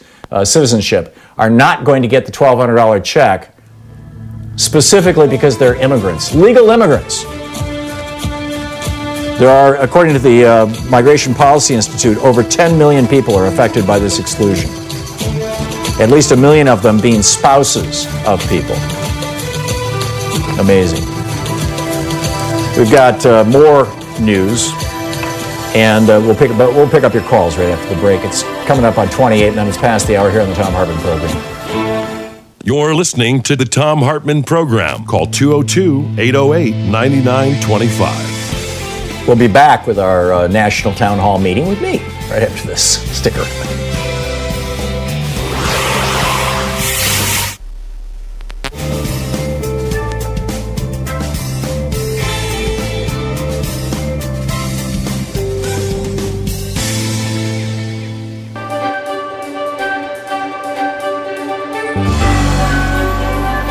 Our book today in the Thom Hartmann Book Club is by Joy Ann Reid. It's titled The Man Who Sold America. This is from the introduction, titled Welcome to Gotham. To truly understand Donald Trump, you need to have lived in New York City in the 1980s and 90s when his businesses and marital escapades were a tabloid staple. Or maybe you just need to have grown up on Batman. Gotham City, which the brooding billionaire Bruce Wayne polices as his vigilante alter ego, is an exaggerated dystopian send-up of old New York. It's filled with over-the-top villains who, like Batman, possess no actual superpowers, but get by on their cleverness, their ostentatious wealth, and their ability to wreak havoc on the urban landscape. Donald Trump seems ripped right out of that comic book supervillain universe. With his cantilever hairstyle, weirdly long signature neckties, bizarre syntax, and penchant for slapping his surname on anything he's connected with, from buildings and golf courses to bottled water board games, and for a time a sham university that promised anyone could learn to be just like the Donald. Trump and the cast of characters surrounding him could fit right in with Joker, Riddler, Penguin, and Lex Luthor. Trump has existed on the outskirts of American celebrity and popular culture for the lifespans of most Americans under the age of 40. He made cameos in movies like Home Alone 2 and on TV shows such as The Fresh Prince of Bel-Air. He was in the guest chair on The Phil Donahue Show and The Oprah Winfrey Show, and he performed mock fights with World Wrestling Entertainment Chairman Vince McMahon on multiple episodes of WrestleMania. He even pretended to buy WWE's lucrative Monday Night Raw franchise in an elaborate ruse in 2009, which tanked the entertainment company's stock price, prompting Trump to quickly pretend to sell it back for twice the price. Despite his history of housing discrimination against black tenants and his full-page ad in the 1980s calling for a group of black and brown teenagers to be put to death for a gang rape they didn't commit, Trump managed to work his way into mainstream popular culture. Early on, he was a tabloid-friendly rogue and celebrity hanger-on, and later the king of the B-list stars who jockeyed for his approval on Celebrity Apprentice. Had he not signed on to the racist birther conspiracy, claiming that America's first black president, Barack Obama, was not born in the United States, and plunged headfirst into the morass of anti-immigrant xenophobia that helped him win the presidency, the old Donald Trump might have carried on. He may have remained a cultural gadfly, that peculiar brand of celebrity whose views on everything from geopolitics to the Oscars are sought out for no particular reason other than that he is famous and quotable. But Donald Trump did become president, and so here we are. As a candidate, Trump offered Republicans the taste of the celebrity status that Ronald Reagan had given them, something normally reserved for Democrats. That's what attracted Sam Nunberg, the 38-year-old political advisor who toiled on Trump's warm-up attempts at presidential runs and on the real presidential deal until he lost a war with Trump campaign manager Corey Lewandowski and was fired in the summer of 2015. Nunberg says Lewandowski saw to it that old racist posts on his Facebook page surfaced. He later apologized for those posts. And though Nunberg readily says that Trump screwed him, he claims he'd vote for him again in 2020 because Trump has delivered on Republican policies and judicial nominations. I knew our campaign wasn't doing well when I went into our restaurant after he announced, Nunberg said, or was doing well, excuse me. The TV was on CNN and he was on and people were watching. These were people who normally wouldn't give a S word, but they were watching him. Trump wasn't just another politician doing a TV hit. He was an American mogul, an entertainer, Nunberg said. And he wasn't rich from making microchips or selling stocks. It was from building, construction. It was this image of success, of him being rich and he can make you rich.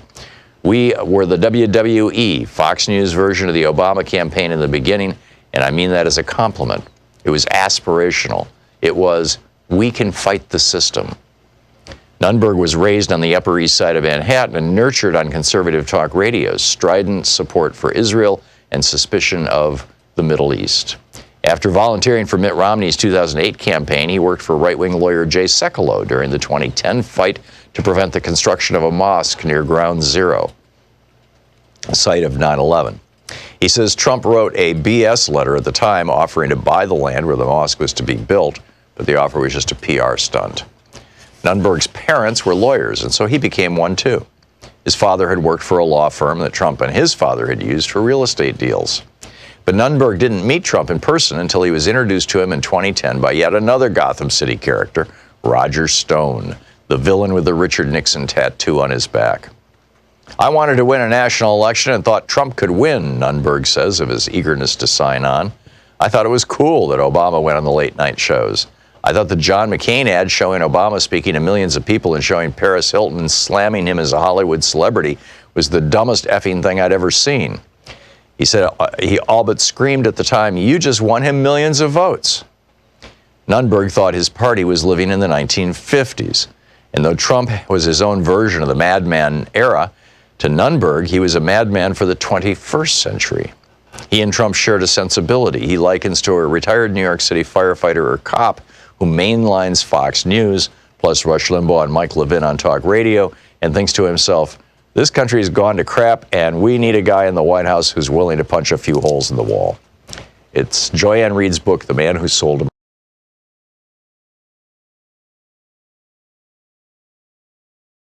on the Earth's climate and interrelated COVID-19 emergencies. Professor Richard Wolff joins us. Will we ever get back to normal again? And if so, what will that look like? Plus, in Geeky Science, I'm asking, America has a big decision to make. How do we end shelter in place? Stay tuned and find the Science Revolution wherever fine podcasts are available.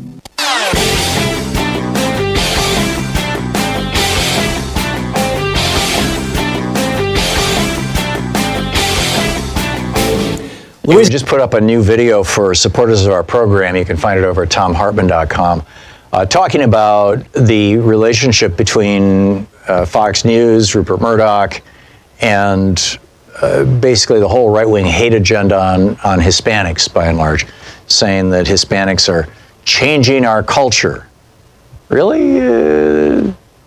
This is European culture. I mean, the Mayans and Aztecs got replaced by the Spaniards, remember?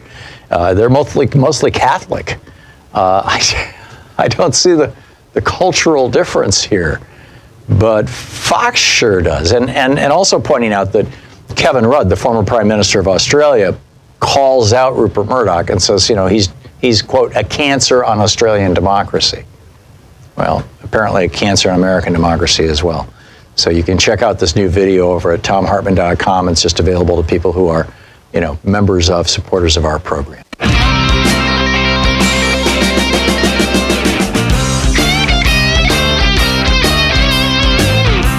Back 35 minutes past the hour, and Brad in Fife Lake, Michigan. Hey, Brad, what's on your mind? We've been thinking about the what do you call it? Republicans through the years have been pushing the idea on people that the corporations are the ones that control the economy, and we should all be thankful for that. But the economists, like Richard Wolff, has always said, no, it's the people, the working class people. Well, this COVID, stay-at-home stuff, people out of work, here's the proof. The people don't work, the economy shuts down. Yeah, absolutely.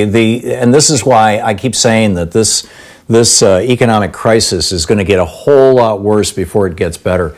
And it's going to get a lot worse because not only are you seeing a collapse in income, but what comes out of a collapse in income is a collapse in demand. When you've got 20% of the people unemployed in the country and probably another 30 or 40% being very, very concerned for the future of their employment, or at least their employment at the price that they're being paid right now, or at the wage rate, at the salary that they're being paid right now, they stop buying things. And when people stop buying things, then retail stores start laying people off, and even Amazon, and it's just it's a vicious cycle downward. Corporations can't make their products, for people to buy and stuff like that. But we need to, as a working class people, force our Democratic politicians to start hammering hard on this issue and debunk the Republican, idea or what they're pushing, their lie that they gotta bail out the corporations because they're the important ones. Yeah, I'm with you, Brad. Thank you. Well said. Robert in Grays Lake, Illinois. Hey, Robert, what's up? Okay, I've called in before and I've kind of alluded to this, but I have two main points.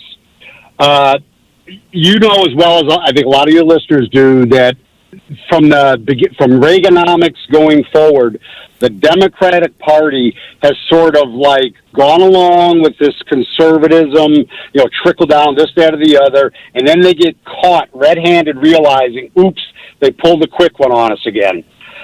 Yeah. I'm saying that any reasonably educated person about 20th century history, if you took all of these incidences that Trump has done, the Republican Party has done, and if that were described in the context of Nazi Germany, people would immediately go, oh yeah, it's a fascist takeover. As a matter of fact, several months ago, you read a description of Hitler that almost all your listeners thought it was Donald Trump. So what I'm getting at about the DNC, about and I think every listener should do this, and I would hope the next time you get a congressman on here, they get confronted with this. It's time for the Democratic Party to recognize what is afoot in this country is a seizure of all political, economic, and judicial power through fascism. That's where we're headed. I agree with you, Robert. I think that authoritarianism, oligarchy, the kind of oligarchy that has been brought to us by Reaganism, is rapidly morphing into a form of tyranny, and it concerns me tremendously. I can't overstate how alarmed I am by this. And they're exploiting everything they've got. Now, that said, American Bridge, which has put together some of the most hard-hitting ads using Donald Trump's own words to indict him, and the Biden campaign. The Trump campaign Donald Trump has now filed lawsuits against television stations. In one case, a small station in, as I recall, northern Wisconsin or Minnesota, complaining about this American Bridge ad. They're also now apparently suing to stop a Joe Biden ad. So apparently we're getting under their skin, which is a good thing. Pushing back. Jennifer in Cape May, New Jersey. Hey, Jennifer, what's up? Hi, Tom. Randy Rhodes looked into the swab problem and found a company in rural Maine that makes swabs, but it's small. And the man that owns it has been going online asking the federal government to place an order with him so that he could go out and buy more machines to make more swabs, or as many as we need. Yeah, I saw that report on NBC. Looked into the swab problem and found a company. Jennifer, I just lost you. Oh, no, Not sure I'm what here. happened, but okay. Yeah, go finish your sentence. Randy Rhodes looked into the swab problem and found out. Yeah, no, I got all that. So, yeah, you're absolutely right. As I said, I saw the report on NBC. Jennifer, thank you for the call. And you're right. And in fact, I had forgotten about it earlier when I said, they make all that stuff in China. Yes, we're getting a lot of our swabs from China, but there's this company in Maine that's making the swabs. They've gone to 3 8-hour shifts. They're running 24/7 to making swabs. And the guy says, I can double my production if I double my machines, but I'm not going to buy a $30, $40, $50, $100,000 machine or build one. I think he was talking about actually building his own machines. I'm not going to buy or build a machine if I don't know that I've got an order big enough to pay for the machine. So if the federal government came in and said, we're going to buy swabs for all 50 states, and we would like 50 million swabs, please, then, or 300 million swabs, that would be enough to test almost every American once. If the federal government came in and said, we'll place this order, or we'll simply guarantee this order, then he can buy those machines, or he might even be able to get a line of credit to buy those machines or build those machines. But, Donald Trump is taking this, and Mitch McConnell as well, this position that, not our problem. Let the states deal with this. And, of course, the blue states right now are hurting the worst, but pretty soon it's going to be the red states as well, and not going to be good. Neil in Washington, D.C. Hey, Neil, what's up? Tom, I'm a big fan of yours going back to the RT days, so I'm honestly a little starstruck right now. But kind of in that vein, I'm curious if you've heard what S.E. Robinson has been saying about this issue, your old friend. Frankly, I think he's been kind of disgusting on this. He's turned into a grab your gun guy, sort of a doomsday kind of a guy, and he's very smug and arrogant about it. And it's like, congratulations. Neil, I'm sorry. I'm going to stop you, Neil. Number one, I generally don't talk about or trash people when they're not here to defend themselves unless they're public figures or politicians. And secondly, I don't know who that person is that you're talking about. Anyhow, Richard in Amarillo, Texas. Hey, Richard, what's on your mind? I just want to talk to you about the post office. I've heard, different things the last few days. And then a couple of weeks ago on a Sunday morning talk show, they were talking about, a guy was talking about a lot of companies, how they downsized to help with expenses and stuff. And said the post office is one place that has never done that. And so I kept thinking, I said, you got to have your carriers, your clerks, your mail handlers, machinists, custodians. But there's so many supervisors. There's just a guy here 20 years ago wrote in deal said that 1 out of every 9 to 10 people that work at the post office is in some type of supervision. Yeah, Richard, this is the same kind of BS that just absolutely sickens me when I hear it from Republicans, and I'm sad to hear it from you. The Republicans, for years and years and years, I mean, this is their union-busting strategy that goes back to the 1960s, really the 1950s, which is, those people who are working over at fill-in-the-blank, unionized workplace, in this case, in your case, the post office, those people who are working over there are making more money than you are. You poor sucker, you're just working at a gas station for $6 an hour, and they're making $12 an hour with their union jobs. I mean, this is back in the 60s. I was hearing this kind of BS, this kind of crap coming out of Republicans. It's basically trying to divide people from each other. Oh, they've got too many supervisors, you know. Come on. The Postal Service is an essential service for America. It's in the friggin' Constitution. The Republicans want to privatize it because they are having money poured into their pockets by banksters who want to, who see money leveraging this thing, and by delivery companies like UPS and FedEx who want to take it over. And it's a crime. It's just a crime. And to come on a program and say, well, it's too many supervisors. They're spending too much money on their people. Give me a friggin' break. We'll be back. It's 45 minutes past the hour. Stick around. You're listening to Thom Hartmann. Visit thomhartmann.com for audio and video archives. We'll be right back.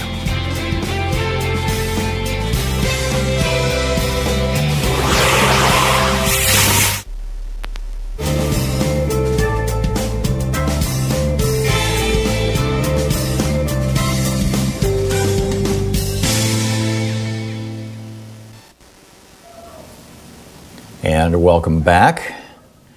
Let's see here. Larry in Portland, Oregon. Hey, Larry, what's on your mind today? Larry, you are on the air. Larry is not listening to his telephone. Let's try Randy in Ottawa, Iowa. Hey, Randy, what's on your mind today? Randy's here, and how are you doing, Tom? Sounds like you're all fired up. Say, don't let your blood pressure get the best of you, my friend. Yeah, it's not bad. We're good. I've got a situation here where my blood pressure got up over this Mitch McConnell talking blue state things, and I'm looking at a deal here through Wallet Hub, and basically it's titled "The Most Federally Dependent States." And Kentucky, Mitch McConnell state, is number 5. I know that you normally don't let anybody read, but could I read the top 12 Republican states for the most part? Sure. That are the most dependent? Yeah, go for it, Randy. Okay, thank you. Oh, my God, I just missed it. Here we go. Number 1 is New Mexico. Number 2 is Mississippi. Number 3 is West Virginia. Number 4 is Montana. Number 5 is Kentucky. Number 6, Alaska. Number 7, Arizona. Number 8, Indiana. Number 9, Alabama. Number 10, South Carolina. Number 11, Wyoming. Number 12, Louisiana. Number 13 is North Dakota, the oil-rich state. So if they want to talk about... And these are all states that when they send $1 to the federal government, they get more than $1 back. Yes, moocher unlike states. California and New York. We bail them jerks out, and these blue states bail these jerks and these bum states out every day of the year. And I just wanted to make that point, and hopefully we can change that argument and bring some common sense to this. But I'm with you. I love you, and take care, man. Have a nice day. Thank you, Randy. Thanks. I appreciate the kind words. Dave in Stillicom, Washington. Am I saying that right, Dave? You got it, brother. You got it. Hey, thank you. Hey, you've been having a really good guest commentator on Dr. Richard Wolff. Mm-hmm. Can you think of a better person that would be the head of the Secretary of the Department of Labor in the Biden administration? We need to start making some noise about this. Or bring back Robert Reich. He was the one cabinet officer in the entire Clinton administration that I genuinely respected. And Robert Reich is still out there beating the drum. And Reich is good. He's got a new book out. It's called Wolff is The better. System, as I recall. Yeah, it's called The System. Reich is pretty good stuff, but Richard Wolff is even better. And we need him in the cabinet somewhere. So let's make some noise. Let's have a draft Wolff national campaign, okay? Okay. He's got the I'm not going to credentials. object to that. He's got the credentials. He's got the expertise. He's got the motivation. He's got the ideology. Wow. Hey, thanks for the great job, man. Out here. Thank you, Dave. Thank you. Yeah, Richard Wolff is a very, very smart guy, and he really knows his topic inside out, top to bottom, and we always appreciate his sharing his knowledge and insights with us. I've learned a lot from him over the years. His new book, Understanding Socialism, is actually a really good book. We'll be right back. We're coming up on 10 minutes before the hour, picking up your calls right after this. Stick around.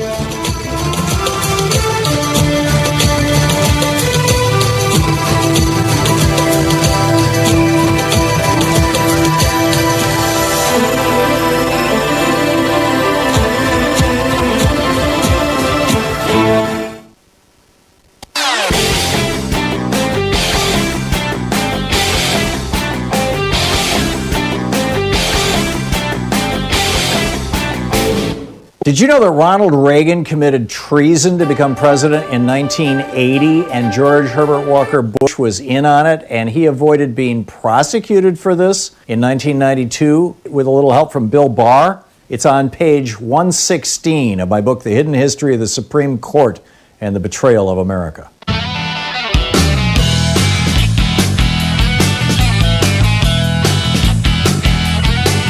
Amazing. Mike Pence is saying that these poor, pathetic yahoos who got out there with their guns and their swastikas and their Confederate flags, saying, "Open up the country," because the billionaires who are pulling their strings, and I genuinely believe these guys don't realize that their strings are being pulled by people like the DeVos family.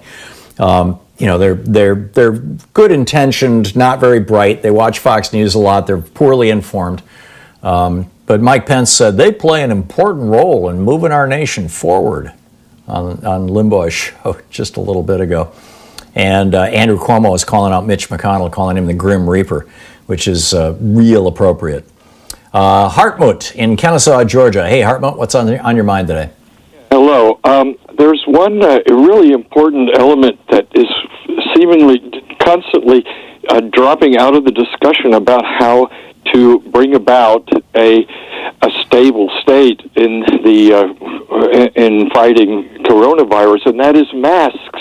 Masks are the principal tools that were used by at least by the two, I think, most efficient and most successful countries in fighting the coronavirus, namely Korea and South Korea and Czechoslovakia. Czechoslovakia right now has a reproduction, I think the term is reproduction rate, of less than 1. It's 0.8. That means that every person that's infected doesn't even manage to infect one person completely. It's the R0 there is 0.8.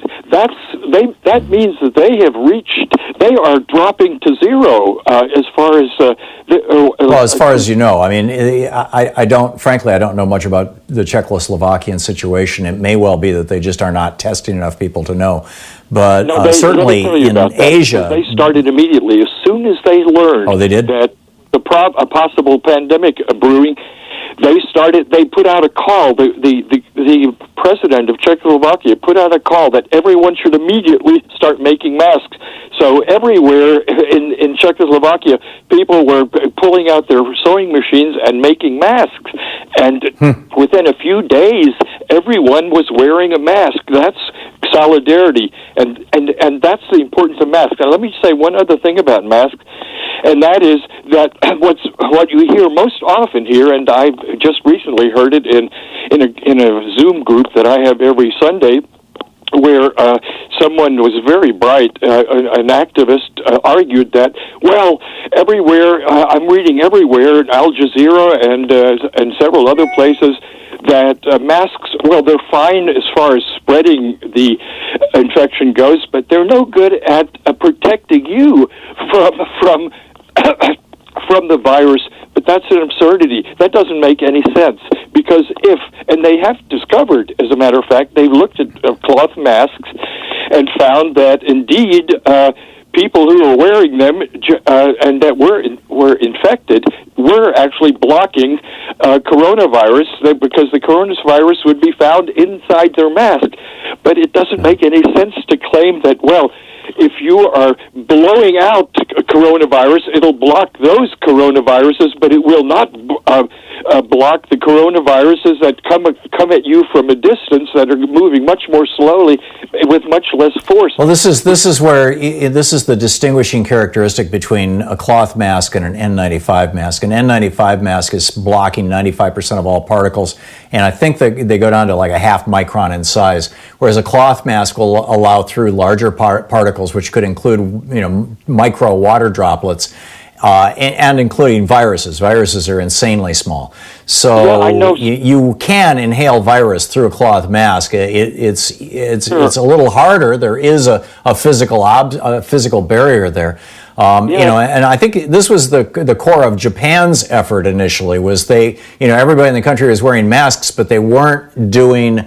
They didn't lock down essentially, and it worked for a little while, but then it kind of fell apart. And Japan became the Asian outlier, and now they're having to play catch up. But your points are well made, Hartmann. Thank you. James in Spokane. Hey, James, what's up? Hey, Tom. A point and then another thing I want to say to make you smile, hopefully. But the point is this: we can't get enough anecdotes, enough incidents of where this orange guy is lying. We really need to know, I haven't heard you talk about it, maybe someone knows, how long he's been testing at the White House. Because I've seen on the... Well, they got the 15-minute test there. You go into the White House now, you get tested, and within 15 minutes they have the results. They've got those instant tests now. The point is, Tom, how long has he been doing that while he's been denying it's a problem? How long has he been protecting his own butt? The first I heard about this was about a week and a half ago, maybe 2 weeks ago. It was right after he had one of those instant testing machines on display out in the Rose Garden. And as I recall, it was around 2 weeks ago. I'm lousy with time. But I think if he had been testing before that, they would have been testing the press corps before they came in. And the press corps was who reported on this, that now they have to get the swab up the nose thing. And but I think your point, James, is that Trump is trying to protect himself. He doesn't care about protecting the rest of us, right? Yeah, absolutely. And his lies, when he was lying, saying that it was safe, don't worry about it. He was probably testing during much of that period. Yeah. It may well be, and they've probably been testing White House staff and Secret Service and all the people who are hanging around and participating in this, that, and the other thing. But I don't know that they are that they've been testing everybody. Certainly the reporters for more than just a short while here. Anyhow, we'll be back with more of the news. All kinds of stuff going on here. We'll be back with more of the news of the day and your calls in just a moment here at the Thom Hartmann Program, live from Portland, Oregon. We'll be back in just about 6 minutes. Stick around. We'll be right back.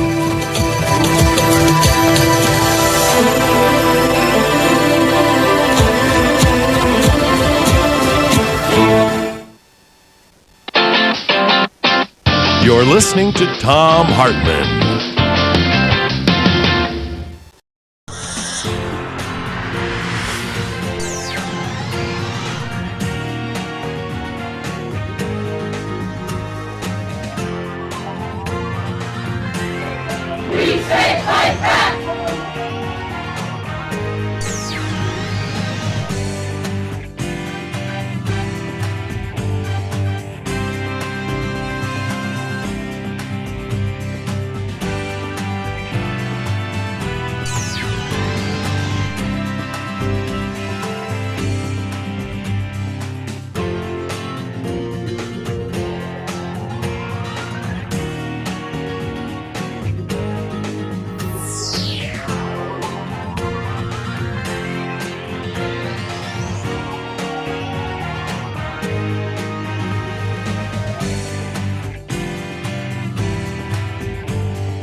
So every week we do a special video for supporters of our program. It's available over at thomhartmann.com. And, it's a private video. And this week, I'm talking about the relationship between Donald Trump and Fox News. Trump's recent liberate these states with Democratic governors tweets, which seem to be actually calling for like armed revolt or asking, his crazy followers to let's send some pipe bombs or something like one already has to Democrats. He did that 2 minutes after watching a Fox News segment basically saying the same thing. Fox News is programming the brain of the president, and their programming was, basically developed by Roger Ailes to infuriate people. This outrage as a way of holding people so that they can sell advertising. And it's doing harm to our republic. You can check the whole thing out, the whole new video, over at thomhartmann.com.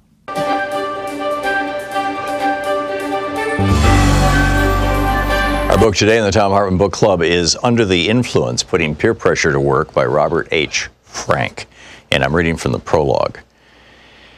That we are more closely connected to one another than most of us realize is an old idea. An important variation dates from 1929, when Hungarian writer Frigyes Karinthy published a short story entitled Chains. Two of the story's main characters speculate that any two living people can be connected by a chain involving no more than 5 acquaintances. That some such chains exist is hardly surprising, since most of us can think of people in distant locations to whom we're connected through a small number of intermediaries.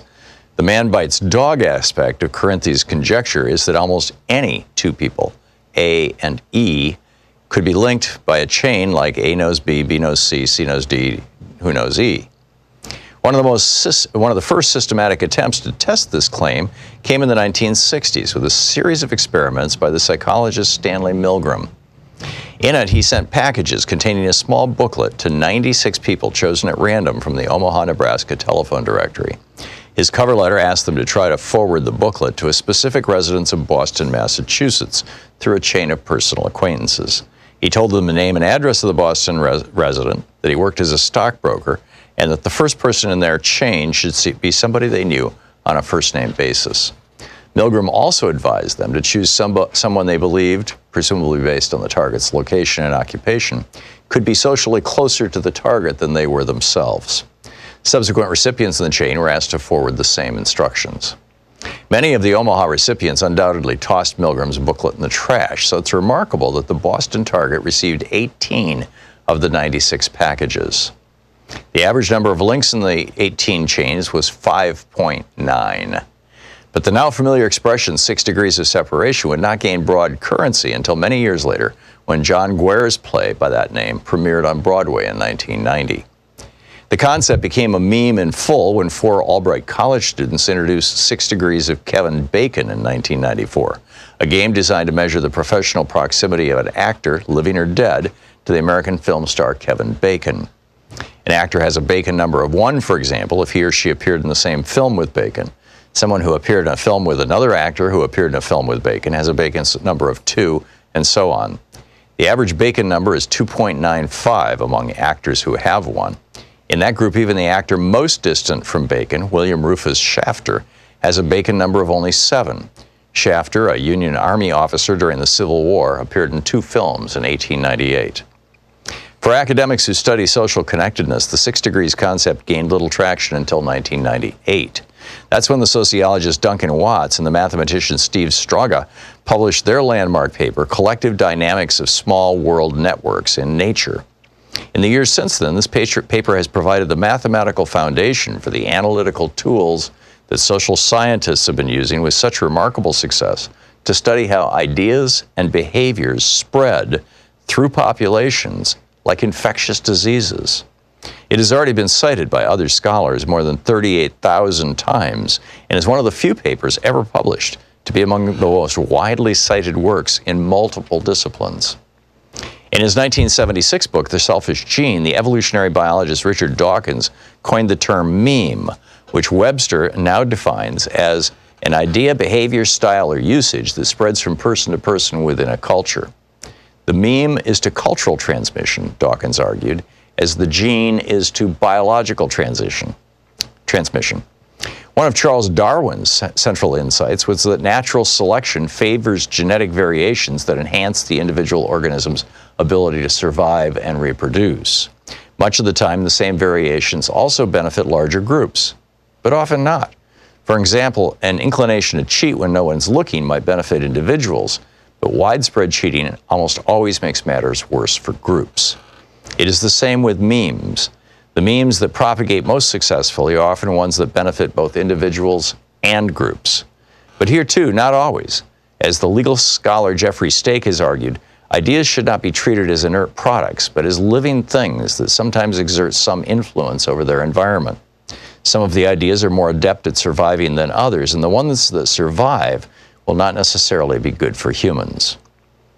It is often hard to evaluate whether a specific behavior even qualifies as a meme, and if so, whether its consequences on balance are positive or negative. Yet sometimes the evidence is clear. We know, for example, that the strongest predictor of whether people will take up smoking is the proportion of their close friends who smoke. Smoking is thus clearly a meme. The negative health consequences of smoking are also conclusively documented, and most smokers themselves express regret over having started. By definition, then, smoking unambiguously qualifies as a socially destructive meme. On the other side of the ledger, we have compelling evidence that the adoption of photovoltaic solar panels is both socially contagious and almost uniformly positive in terms of environmental consequences. Accordingly, few would object to calling the practice a socially beneficial meme. Adam Smith, widely considered the father of economics, is often cited in defense of the claim that competitive markets produce the greatest good for the greatest number. The book is Under the Influence by Robert H. Frank.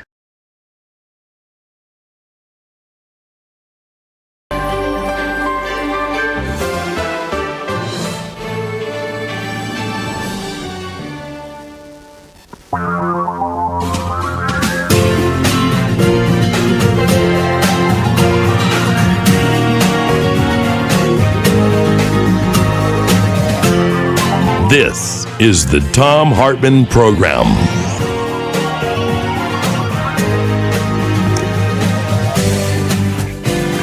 Welcome back. Thom Hartmann here with you. It's just, it continues. This is a report from Politico yesterday. Well, actually, no, I'm sorry. This is from March 27th. This includes a seizure from the 19th. So this was 4 days ago. The seizures are continuing. A medical supply company in Delaware is questioning the legality of federal seizures of N95 respirator masks destined for medical workers amid the coronavirus pandemic. The owner of Delaware-based Indutex USA, George Gianfocaro, this is a company that is basically a wholesaler for these masks. They are importing them into the United States and then selling them to hospitals. The FEMA, Federal Emergency Management Agency, confiscated 400,000 masks in 2 imported shipments that he had bought on behalf of U.S. customers. These shipments were stopped at JFK Airport. They came in by air freight on April 6th and April 19th. And he says the product is now just sitting there at the loading dock at JFK. FEMA came in and said, no, you may not have these. But they haven't decided what they want to do with them yet, which strengthens my belief that what the administration is doing was stealing all this equipment all over the country to the point where J.B. Pritzker, the governor of Illinois, has to have secret flights come in, and other governors are using literally food service delivery trucks to go pick up their masks so that the FBI and the FEMA people won't realize that they're moving masks and personal protective equipment around. And the fact that they seized this stuff on April 6th and April 19th, and they're still sitting on it, and for that matter, not only is FEMA still sitting on this stuff, but they're telling the airport folks that the storage fees have to be paid by the wholesaler. And I think this is because they're waiting for the pandemic to get really bad in the red states, and then they're just going to pass this stuff out to red state governors. I mean, you got Mitch McConnell coming out saying we don't want to bail out any blue states, to hell with their pension funds. You know, it's just mind-boggling. And Mr. Gianfulcaro said, the product is just sitting there on the loading dock at JFK. They want to charge me $3,000 a day to store it. I said, I'll just come to pick it up then. And the FEMA said, no, you can't pick it up. We have seized this. He says, it's un-American. It's horrible. Meanwhile, do you know who's passing out the recovery funds? United Healthcare. United Healthcare has been given, is now playing a key role. This is from Politico. United Healthcare Group is now playing a key role overseeing a $30 billion recovery program being administered by United Healthcare. A senior economist, in fact, actually, here's, let me read you the entire 2 paragraphs and put it in context. President Donald Trump nominated a Minnesota-based health economist who served as a consultant to companies, including United Health, to an HHS post overseeing health insurers in 2017. A senior economist for the White House Council of Economic Advisors, whose nomination to a post overseeing health insurance floundered in the wake of revelations of his financial ties to United Group, is now playing a key role overseeing a $30 billion recovery program being administered by United Health. This surprised many, including employees at the Department of Health and Human Services, who assumed that the Health and Human Services staff would administer the program themselves. Wendell Potter, who's been a guest on this program many times, former vice president over at Aetna, as I recall, he said, I've never heard anything like this. The U.S. government pays hospitals all the time. Why would they need a third party, a for-profit insurer? Why does the U.S. government have to give the money to United Healthcare so that United Healthcare can give the money to hospitals? You know, we pay hospitals through Medicare. We pay hospitals through Medicaid. Stephen Parente, who is an economist at the Council of Economic Advisors, is one of the Trump administration officials overseeing the program, according to 3 people familiar with his work. This is from Politico again. One HHS official described Parente as one of 3 key decision makers in determining how the CARES Act, this is the $2 trillion, is allocated to healthcare providers across the country. 5 months after Trump nominated Parente to this HHS post back in 2017, United Health donated a $1.2 million multi-year grant to a small research center that Parente directed and helped found. Oh, isn't that special? The guy used to work with United Healthcare. Now he's in the federal government. He can pass out literally $1 trillion in money, or maybe a couple $100 billion. And United Healthcare gives his foundation $1.2 million. And all of a sudden, United Healthcare is overseeing $30 billion in money. I got a note from a listener who said, 65, he said, why haven't any members of the current Congress brought forth a bill that does like Obama did back in the 2009 Great Recession and pick up a good chunk of our COBRA costs? If you've got, we're up to 20% unemployment now in the United States officially. I think we're looking at real numbers, real unemployment numbers that are probably closer to 40, at least 30%. Which is where we got with the last Republican Great Depression in 1930. And he's pointing out, I got laid off. I no longer have access to health insurance through my company, through my employer, and so I'm going on COBRA, which is this temporary plan that, for I think it's up to a year and a half, and you pay the insurance company yourself, and you get to keep having your insurance. He says his insurance is $839 a month, but he's unemployed. And back in 2009, when the same kind of thing was happening, President Obama pushed through legislation that picked up 65% of the cost of COBRA. Remember that? Why don't they do that? Seems like a good idea. Meanwhile, registered nurses are gathering in front of the White House every day to read the names of their dead colleagues. This from Marissa J. Lang over at the Washington Post. The names came from all over the country: New York and Alabama, Puerto Rico and Nevada, Colorado, California and Michigan, Florida and Maryland, New Jersey and the District. A man in blue scrubs stood holding a metallic gold sign painted with the message. He's pointing this at Trump. 20 seconds won't scrub hero blood off your hands. Let us remember and honor the ultimate sacrifice these nurses paid. We commit ourselves to fight like hell for the living.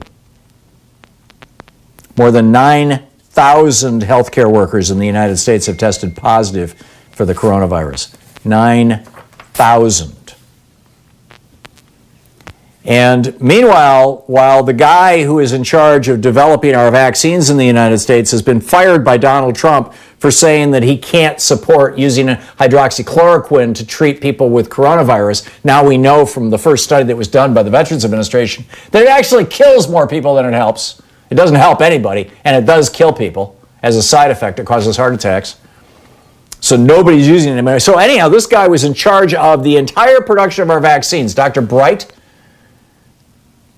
And Trump fired him because he dared to say, no, don't use hydroxychloroquine. At the same time that that's happening, this is the guy who's supposed to be developing our vaccine, right? We get this story from the Financial Times today in the Financial Times, and I quote, the headline, Germany approves COVID-19 vaccine trial.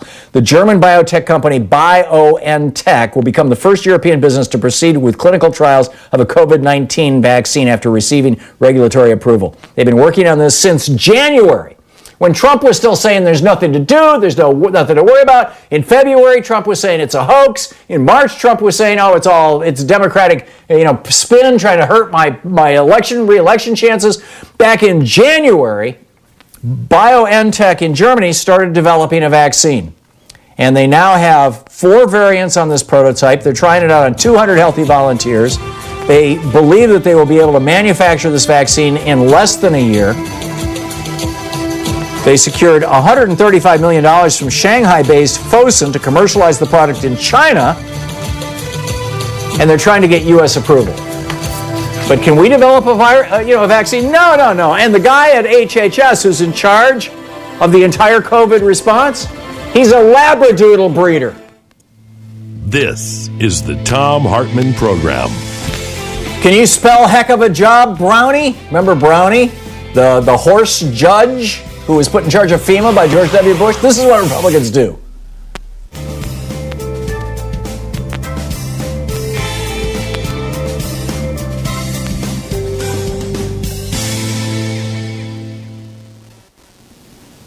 And welcome back. Mike in Anderson Island, Washington. Hey, Mike, what's on your mind? Hey, Tom. So, first off, a real quick comment. I was watching Chris Hayes yesterday. He laid out in succinct example, the two Santa Claus theory, which was the first time I've seen somebody but you talk about it. Did he attribute it to Judah Winsky back in 1976 in the Wall Street Journal, or did he just... okay. No, he just explained what the Republicans are doing. How it works. Mitch McConnell and all. Excuse me. Anyways, he didn't even say it was a two Santa Claus theory. Yeah. But what I called for was, I see these protesters. I see what they're wanting. I see Donald Trump doing what Donald Trump does, and this thing with the swabs that the earlier caller mentioned, that he says he wants to buy from America, but he won't buy from America apparently, unless he can buy from China, from this company in Maine. But, yeah, the one in Maine. But he says he wants to buy from America, and meanwhile, all these protesters are out of work. They're flying Trump flags and Confederate cross flags and all that crap, and they're talking about loss of freedom. Well, we never lost the freedom to go outside, as long as we were 6 feet away from it. I just don't understand what these people, these Trump supporters, what do they want from from America? What do they want? What Trump has reneged on. Let me lay it out, he's Mike. made, Yeah, let me just lay it out here very briefly. There is this group of right-wing billionaires, the Mercers and Kochs and whatnot of the world, who believe that they are the victims of government tyranny. That when government inspectors come and tell the Koch refineries that they can't emit poisons, oh my God, that's tyranny. When they try to regulate financial markets so that average working people don't get ripped off through things like the Consumer Financial Protection Bureau, oh my God, that's tyranny. And so these Republican or these libertarian billionaires then take that message, we are experiencing tyranny at the hands of the government, and basically dress it up and sell it to whatever suckers they can find. Whether it's, people whose primary agenda is basically protesting America's first black president, or, feminazis, women, having power, using Limbaugh's old term, abortion, whatever it may be. There's some little crack that you can use to get into them and basically say, we're all being oppressed together. So you guys... Now, I guarantee you the billionaires are not saying, I'm going to go out there and protest. But you guys, you get out there and protest and make some noise. And it worked for them in 2010 around Obamacare. It got rid of the public option. And they thought it was going to work for them again. Charles Koch has officially withdrawn any support for these protests. It was in the news this morning. So I think that it's blowing back on them. Betsy DeVos, though, has not disavowed them. Her foundation or her family or whatever is funding one of the groups that is sponsoring the Michigan protests. But that's what's going on, Mike. Is they're trying, and of course, whenever they have to write a check to pay taxes, they feel like, oh, it's tyranny. Oh my God. And they're just getting people to think like they were billionaires when they're not. Our 1 hour free podcast recaps our show, and it's available wherever fine podcasts are found. And we have the full 3 hour podcast available over at thomhartmann.com if you want to really support our program.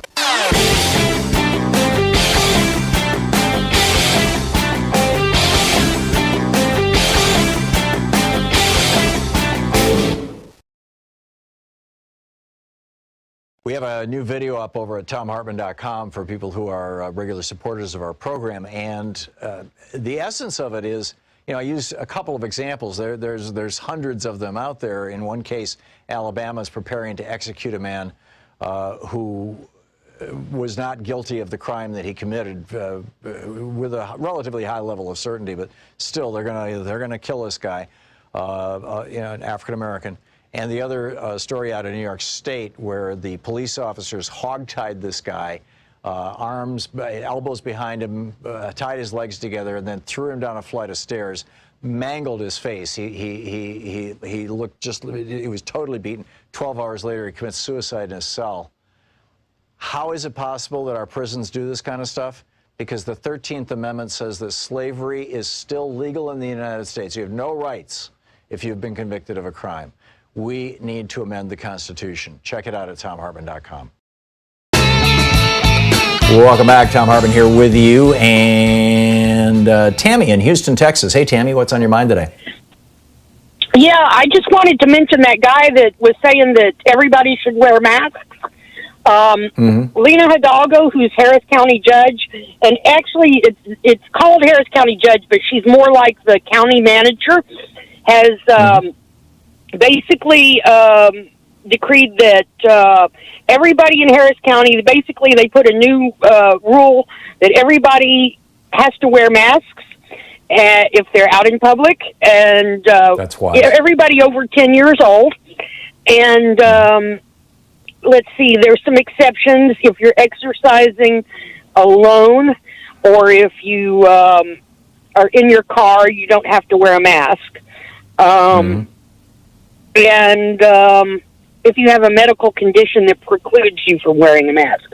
So, and it starts on Monday, and there's a $1,000 fine. Wow, that's impressive coming out of Texas. What is this? Harris County, Houston? Harris County is Houston. Yes, Houston is a blue dot in the middle of a red state. Yeah, I get it. Houston, Austin, San Antonio, and Dallas are all blue. But the rest of the state is red. Well, thank you for that information, Tammy. And it's a good first step, because we now know that people are contagious for several days before they start showing symptoms. In fact, that's when they're maximally contagious, apparently. And that if they are wearing a mask, it stops the majority of the viruses that they're exhaling just in the normal course of breathing or talking. And so you're wearing the mask to protect other people as well as yourself. I mean, it confers some protection to you, but mostly it protects other people. Good on them. Tammy, thanks for the heads up on that. I appreciate the call. Bill in Clifton, New Jersey. Hey, Bill, what's up? Hey, Tom. I got really scared when I heard you mention letting the states go bankrupt, because my family 20 years ago, we switched our investments from stocks into municipal bonds because we thought it was more a benign and beneficial form of capitalism to be funding infrastructure projects in local states and things. And as you know, they pay little or nothing to begin with, but you have the advantage of not paying federal income tax on it. And if you do it in the state you live, you don't pay state income tax either. But that brings the profit up to maybe 3 or 4%. So it's not anything big. And these are government-backed AAA bonds. And the mere mention of a state going bankrupt is going to destroy the bond. That what's left of that. It already has, Bill. It already has. Louise and I had put a good chunk of our retirement money into Oregon municipal bonds because, as you point out, the interest is tax-free, and I'm, and I was still and I'm still working, so reduce the taxes, although it's not that much, but. About a month ago or so, I noticed that this bond fund was just like dropping like a stone. And so I started digging around, and it was dropping because the marketplace is saying, wait a minute, this was both muni bonds and state bonds. Because the market is speculating that a lot of municipalities in particular, maybe not states, but a lot of municipalities may well go bankrupt. And so these bonds are starting to have to pay higher interest rates, which means that the price of the bonds goes down. And so we saw, a year's worth of appreciation in that bond fund wiped out in a couple of days. And so I just sold them. I just got out of it. I'm just completely in cash right now. And it's just, but your point is well taken, and people need to pay attention to that. And Mitch McConnell is playing with fire here. He's absolutely playing with fire. If he thinks that he's going to threaten basically bankruptcy of the states. It's incredible. Bill, thank you for the call. Judd in Morris, Illinois. Hey, Judd, what's up? Tom, this is actually John. I got a T-shirt, that I'm going to have printed up, and it's actually pre-Reagan. And it takes about 20 seconds to read it. Listen, when Nixon went to China after proving beyond a doubt that he was a crook, a high-ranking person in our government said, I hope he stays there. Well, Tricky Dicky, true to his name, changed it. He claimed the nickname Sam Walton. Being President Uncle Sam, before with reading the Union label, pledge allegiance to the flag, the buck stops here. And John, this isn't making any sense to me. What are you trying to say? The bottom line is everything made in China, India, Japan, South Korea, Vietnam, Germany, and Mexico. The only foreign thing we can't seem to buy is Greenland. Okay. John, thank you. It's when Reagan and Bush negotiated NAFTA and started negotiating this whole free trade thing back in the 80s, and then Clinton picked it up in 92 and ran with it, that was the beginning of the end, and that was the explosion. I mean, I spent a month in China in 1988, I think it was, and there was nothing there. Now it's a first world country. You're listening to the Thom Hartmann Program. Call 202-808-9925. We'll be back with more of your calls after this. It's coming up on the bottom of the hour here, 28 minutes past the hour.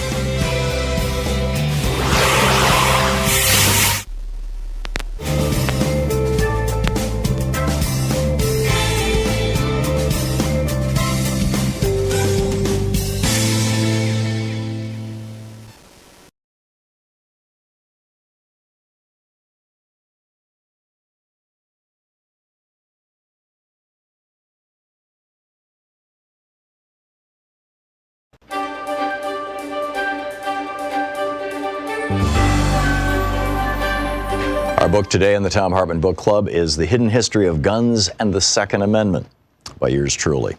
This is from Chapter 1, The Unholy Alliance of Racism, Genocide, and Guns. In Isaiah 14:21, the Lord tells Isaiah, "Prepare for his sons a place of slaughter because of the iniquity of their fathers. It's a variation on the old story of karma and seems in a very real way to be playing out today in the United States. America is facing an epidemic. Public health officials use that word of gun-related suicides, accidents, and even homicides and police killings. That epidemic has grown worse in the past decade, largely because the number of guns in America has increased, in large part because of the racial fears of white men who have bought guns in record numbers for 8 years during the time in office of America's first black president. A landmark 1999 study from researchers Franklin Zimmering and Gordon Hawkins showed that the main correlation, far surpassing mental illness, socioeconomic status, or race, that could be defined as causal in predicting the rates of gun deaths is a simple number, the number of guns distributed among society. In the 30 years since that study, Zimmering and Hawkins' results have been replicated and reanalyzed dozens of times. As the American Academy of Pediatrics said in a release published in AAAS's Science magazine, quote, new research shows dramatic differences in the number of children hospitalized and killed each year in the U.S. from firearm-related injuries based on their state's gun legislation, even after adjusting for poverty, unemployment, and education rates. It found twice as many pediatric firearm deaths in states with the most lenient gun regulations compared to states where gun laws are strictest, end quote. They added that this is a critical issue for children, quoting Stephanie Cho, MD, the lead author of the abstract, quote, firearm-related injuries are the second leading cause of death among children in the United States. But we found a clear discrepancy in where those deaths happen that corresponds with the strengths of states' firearm legislation. In states with lenient laws, children die at alarmingly greater rates, end quote. And unsurprisingly, America not only has unusually lenient gun laws, but also has more guns in civilian hands than any other country in the world. America has a bit more than 4% of the world's population, but holds almost 50% of all the guns in civilian hands worldwide, more than 390 million guns. And the more guns a society has, the more gun deaths it will experience. The NRA and their army of lobbyists have been quite successful in making this happen. During Obama's presidency, there was a steady and hysterical drumbeat of articles, emails, and political proclamations by so-called pro-gun politicians and think tanks, suggesting that Obama was preparing to take away everyone's guns at any minute. There was even a subtext embraced by the hard right that he wasn't going to stop there. After disarming white Americans, these folks said, Obama was going to intern them in otherwise unused FEMA camps. Flipped-out gun owners were repeatedly arrested during the Obama years trying to break into retired or temporarily vacant military facilities and toxic waste sites, looking for evidence to prove that Obama was, in fact, preparing the modern-day version of the World War II-era Japanese internment camps. White supremacy was the founding notion of this nation. White Europeans thought themselves so superior to the human beings they met here in 1492 that Columbus himself became the first North American slaver, shipping Taino Indians back to Spain as slaves to the royal family. A slave is as good as gold, Columbus wrote for the king and queen. Europeans in the Americas then stepped up that game into a hemisphere-wide campaign of racial genocide, pulling off the largest multi-generational mass murder in the history of the world. In the midst of that effort, they also created the legal mechanisms necessary to define and legally regulate slavery, and even built those systems into America's founding document, the Constitution. America was birthed in slavery and genocide, and both needed guns. It was the superior weaponry of guns that gave the European settlers a massive advantage over the bow and arrow-equipped Native Americans, and it was the raw power of widespread white ownership of guns in the South that propped up the institution of slavery for hundreds of years. Without guns, neither would have been possible, or at least neither would have been as easy as they were to pull off. And now, after centuries of guns being used to kill off and keep down people of color in America, those same guns are creating a terrifying epidemic of gun-facilitated violence, from public schools to private homes and public concerts. It's enough to make one think that Isaiah was onto something. Chapter 2, The Sanitized History of America. The United States' expansion and conquest in the late 18th century through the 19th century and into the 20th century is a history written by white men, inked in the blood of Native Americans, and built on the broken and bloody backs of enslaved people brought here from Africa.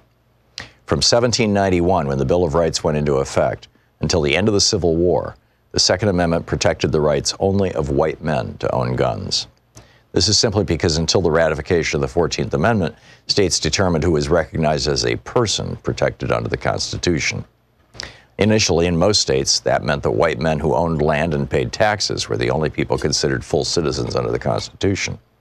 In the South, white men with guns formed slave patrols to control slaves and formed posses to hunt escaped slaves.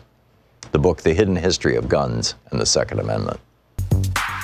Coming up on the Science Revolution, I'm asking, is this a let them eat coronavirus moment? Independent journalist Dar Jamail is here. The Changing Earth, Indigenous Voices of Turtle Island, a powerful perspective of the indigenous peoples of the United States and Canada on the Earth's climate and interrelated COVID-19 emergencies. Professor Richard Wolff joins us. Will we ever get back to normal again? And if so, what will that look like? Plus, in Geeky Science, I'm asking, America has a big decision to make. How do we end shelter in place? Stay tuned and find the Science Revolution wherever fine podcasts are available.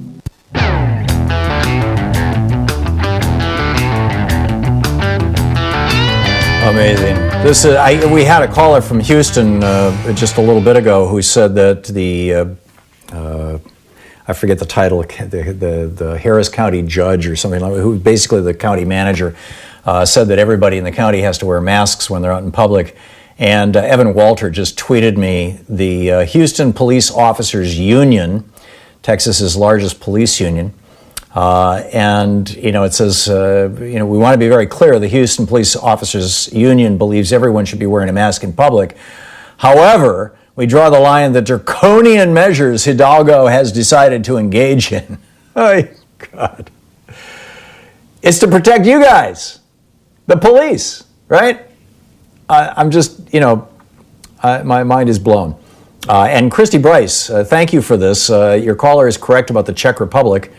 I did not know about that, and I'm really impressed. I mean, the Czechoslovakia has really put themselves back together since, or not since, I'd say, in large part thanks to the great work that Václav Havel did.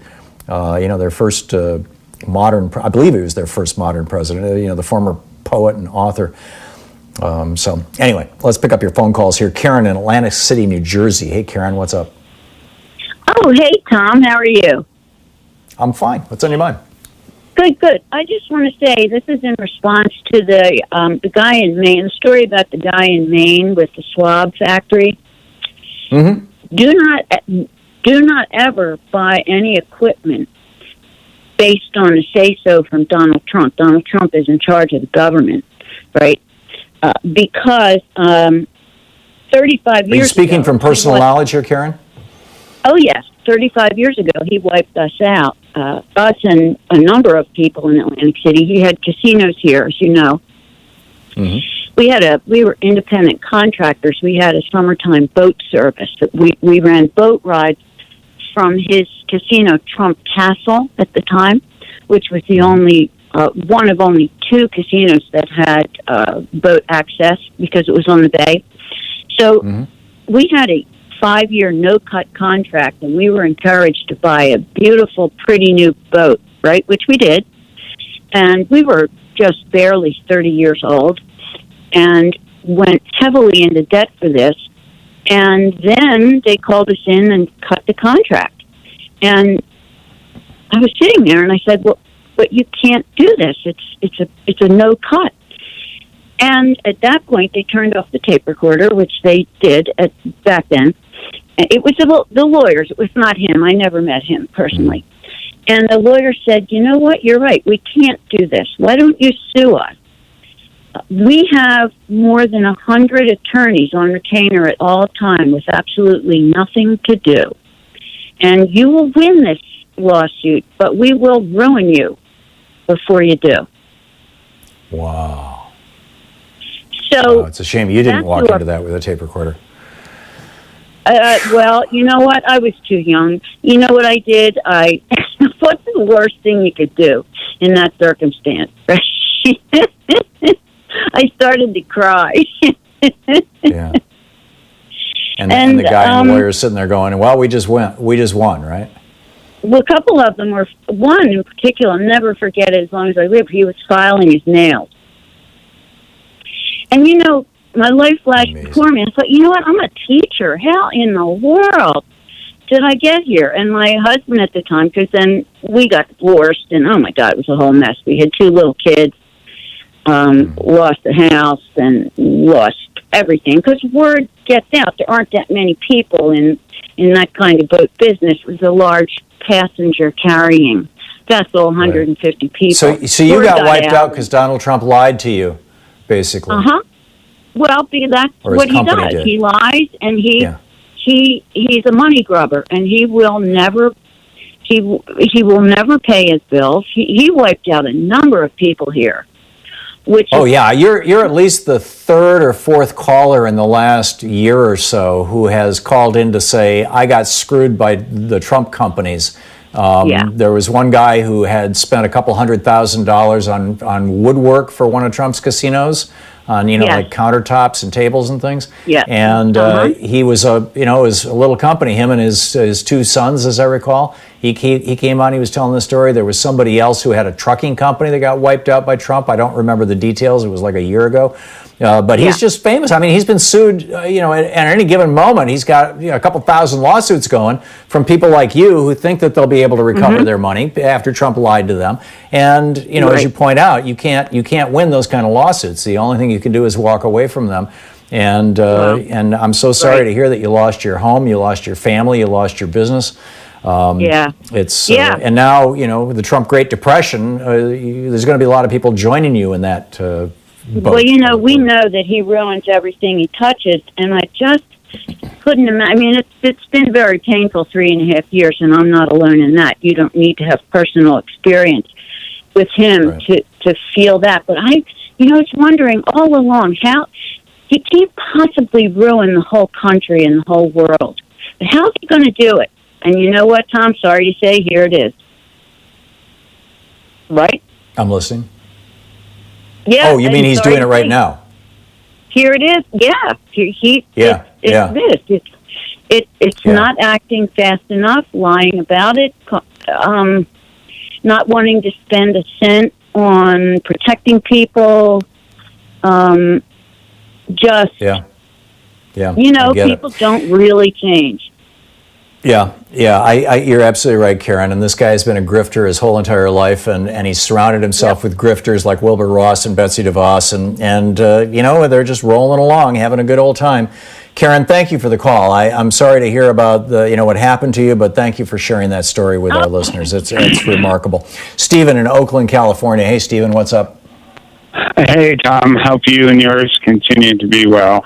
Thank you. Amazing story that woman just told. Yeah, for sure. I called specifically about the Cobra stuff, but the overall thing is that this whole pandemic and everything is giving new life to the quote, if you like your insurance, you can keep it.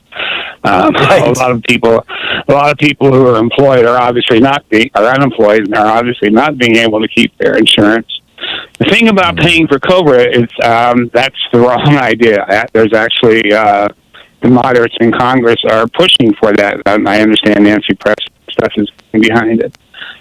Sanders and Jayapal have introduced a bill called the Healthcare Emergency Guarantee Act that will not only pay for COVID treatment, but for all healthcare treatment until there is a vaccine.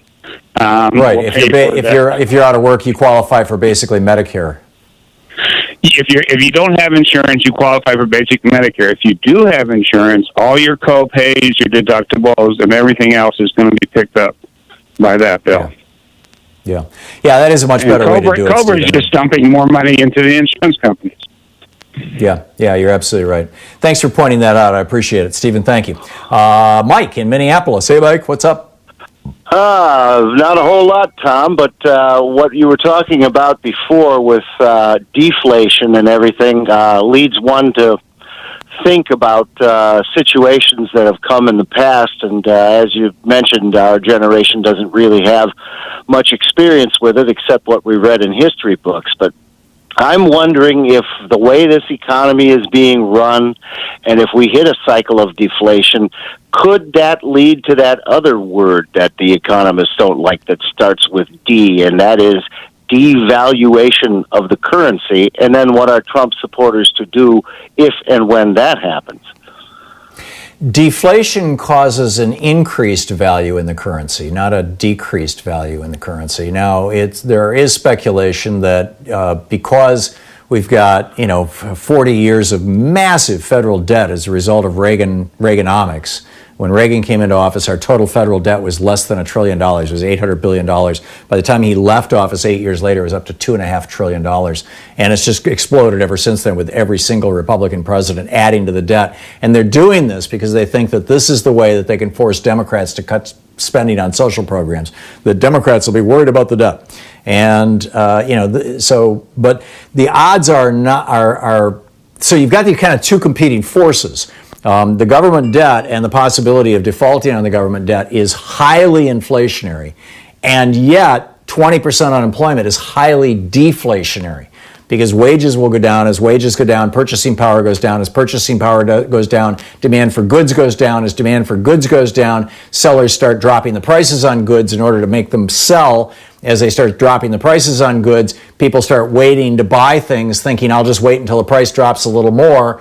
As people wait to buy, demand falls further, so sellers have to drop the prices further. As they're having to drop the prices further, they can't afford to pay wages anymore, at the level they are, because wages are a percentage of the cost of the goods, so they cut wages. And you get into this spiral, and that is how you get into a depression. And frankly, I think the risk right now that we're facing of deflation and depression is much greater than the risk of devaluation and inflation. I may be wrong, and we'll see. But deflation is when the really rich people just clean up, and I think they're fixing to do it. Listening to Thom Hartmann. Visit ThomHartmann.com for audio and video archives.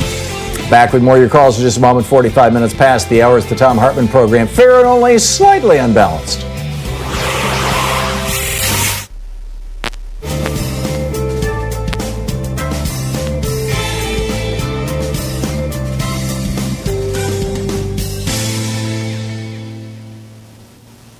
And welcome back. Larry in Portland, Oregon. Hey, Larry, what's on your mind today?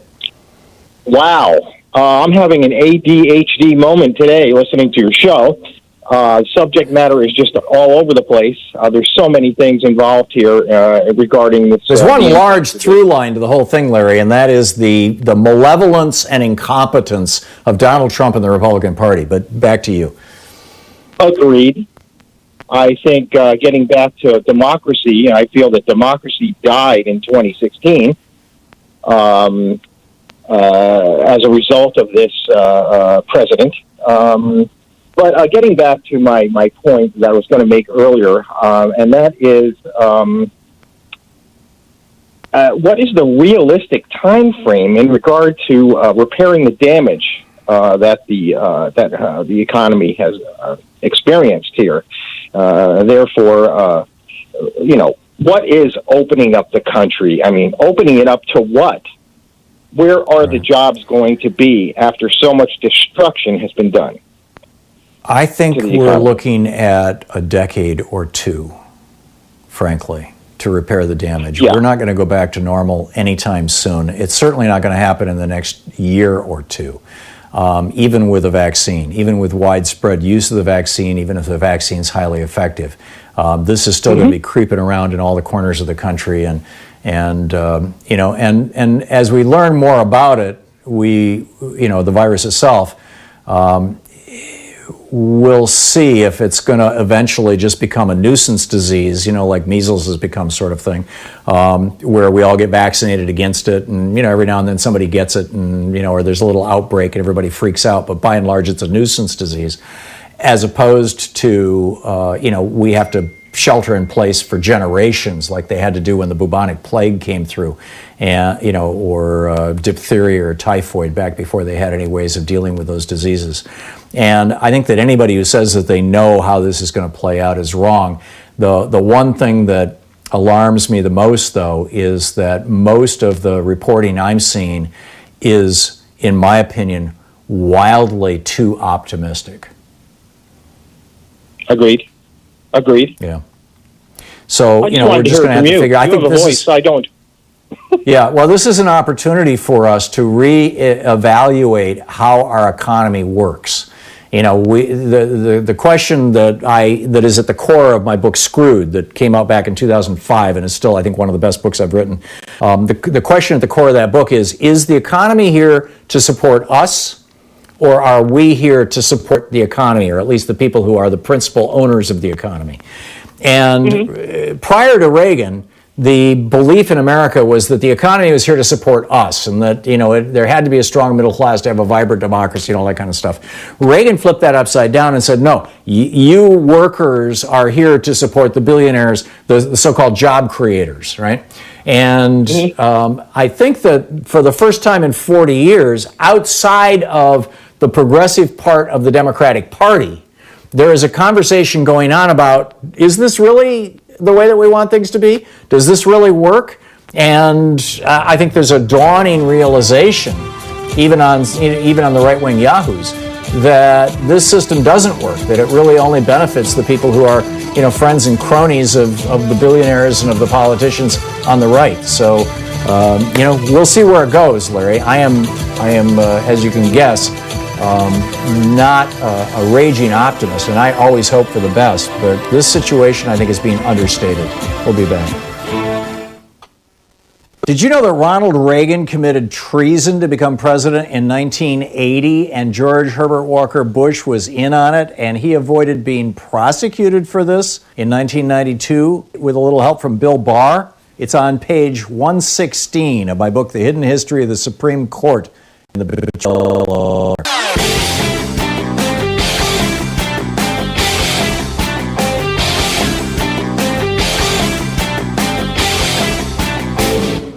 In our latest video, for folks who support our show over at thomhartmann.com, it's pretty mind-boggling, actually. The candidate Trump back in 2016 said, I'm not going to cut Social Security like every other Republican, and I'm not going to cut Medicare or Medicaid. Every other Republican is going to cut, but I won't. That's what he said. Well, what did his budget actually propose? His budget actually proposed, this is last year's budget. Congress didn't pass it, thank God, but this is what his budget proposed. $1.9 trillion in cuts to Medicare and Medicaid, and $26 billion in cuts to Social Security. And now he is block granting Medicaid to the states, which is already cutting back on Medicaid programs in the red states. You can check it all out over at thomhartmann.com.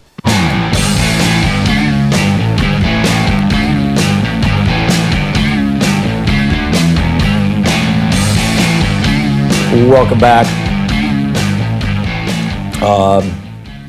Don't know if you heard the book promo just before that last ad, but I was talking about how Ronald Reagan committed treason to become president of the United States in 1980, and I lay that out. Plus, I lay out Nixon's treason in my book, The Hidden History of the Supreme Court and the Betrayal of America. If you haven't read it, I think you might find it fascinating. Tom in Media, Pennsylvania. Hey, Tom, what's on your mind? Hey, Tom. I think it would be crazy to bankrupt the states. I think that chaos would be probably not reversible at all. I mean, what people going to buy the assets from states and all that. But I do think that there's a good carrot and stick approach in my work, that the federal government would give zero income loans, that through no schedule or deadlines for repayment by the states, but they would establish some conditions for this money and stipulations, like full funding, make sure they fully fund their existing employee pensions and medical benefits to their state employees. No increases in sales or income taxes unless the people, vote for it in a referendum. 10% cut in discretionary spending, and maybe no privileges or rights or services or cash payments to people that are not legally in this country. I think that would give an incentive for a lot of these states to pay back the money, and a lot of these states are already complying. It wouldn't surprise me, Tom, if something like what you just described gets worked out. And the reason I say like what you described was because there were a few gems in there for the Democrats, fully fund your pension programs, for example, and a few gems for the Republicans, don't give any money to people who are here illegally. And, excuse me, and I'm guessing that's ultimately, some variation on what you described is what's going to happen. But, as long as Mitch McConnell is the leader of the United States Senate, it's going to be a challenge. It's going to be a real challenge. Tom, thanks for the call. Kevin in Des Moines, Washington? Or is it Des Moines, Iowa? Washington. Okay, what's up? One quick question nobody's asked. Mm-hmm. When did Donald Trump announce that he was moving from New York to Florida? I don't the recall. Timeline from September to April for the Corona-19 virus is filling in. About every other day or so, we're getting another piece of this puzzle. And put a push pin in it, just like Google Maps. When did he decide? Because we know he's vindictive. We know he's very vengeful. When was that? I don't recall, but my take at the time was that he was moving his residence from New York to Florida, A, because Florida doesn't have a state income tax, and B, because he was really pissed off at Letitia James and Governor Cuomo and Mayor de Blasio for demanding his tax returns and threatening to prosecute him. Exactly. That's exactly what we were told. We were fed that line day after day. Yeah. But what would it have to do with the coronavirus? What am I missing here, Kevin?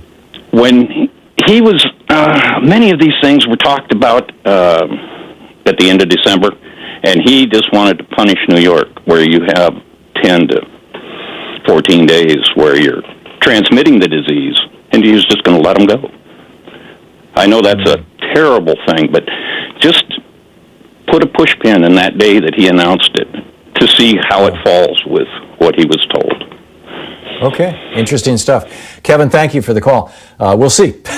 Peter in Lawton, Oklahoma. Hey, Peter, what's up? Oh, that's a good show today. When you start talking about Reagan, remember he busted the Air Traffic Controllers Union? At the time. Yeah, well, they went after the railroads then, too. I was working in a railroad up there in Iowa, and that's when they forced to go from a four-man crew to a three-man crew, took the caboose off the back of the train and put what they call a Fred on the back. Well, now they've got it down to two-man crew, and today I saw a train go by with one man on the head end. So they've been after our unions. In fact, they tried to take our railroad retirement and throw it in with the Social Security. That's when we went out on strike. But to get back to the U.S. Postal Service is the largest union in the United States, as last I heard. And I still think one of the reasons is not only they want to privatize it, they want to bust that union. And I think that's what's supposed to. Now, I understand your governor there in Oklahoma is going to open the state tomorrow. Do I have that right on Friday? Yeah. That's insane. He's insane, That's insane. man. Well, Peter, call me back next week and tell me how it's going, okay? Good talking to you, Peter. Thank you very much for the call. We'll be back tomorrow. Thank you so much for being with us today. We'll be back tomorrow. Stay safe. Reach out to people that you love, people that you know, your friends, your family.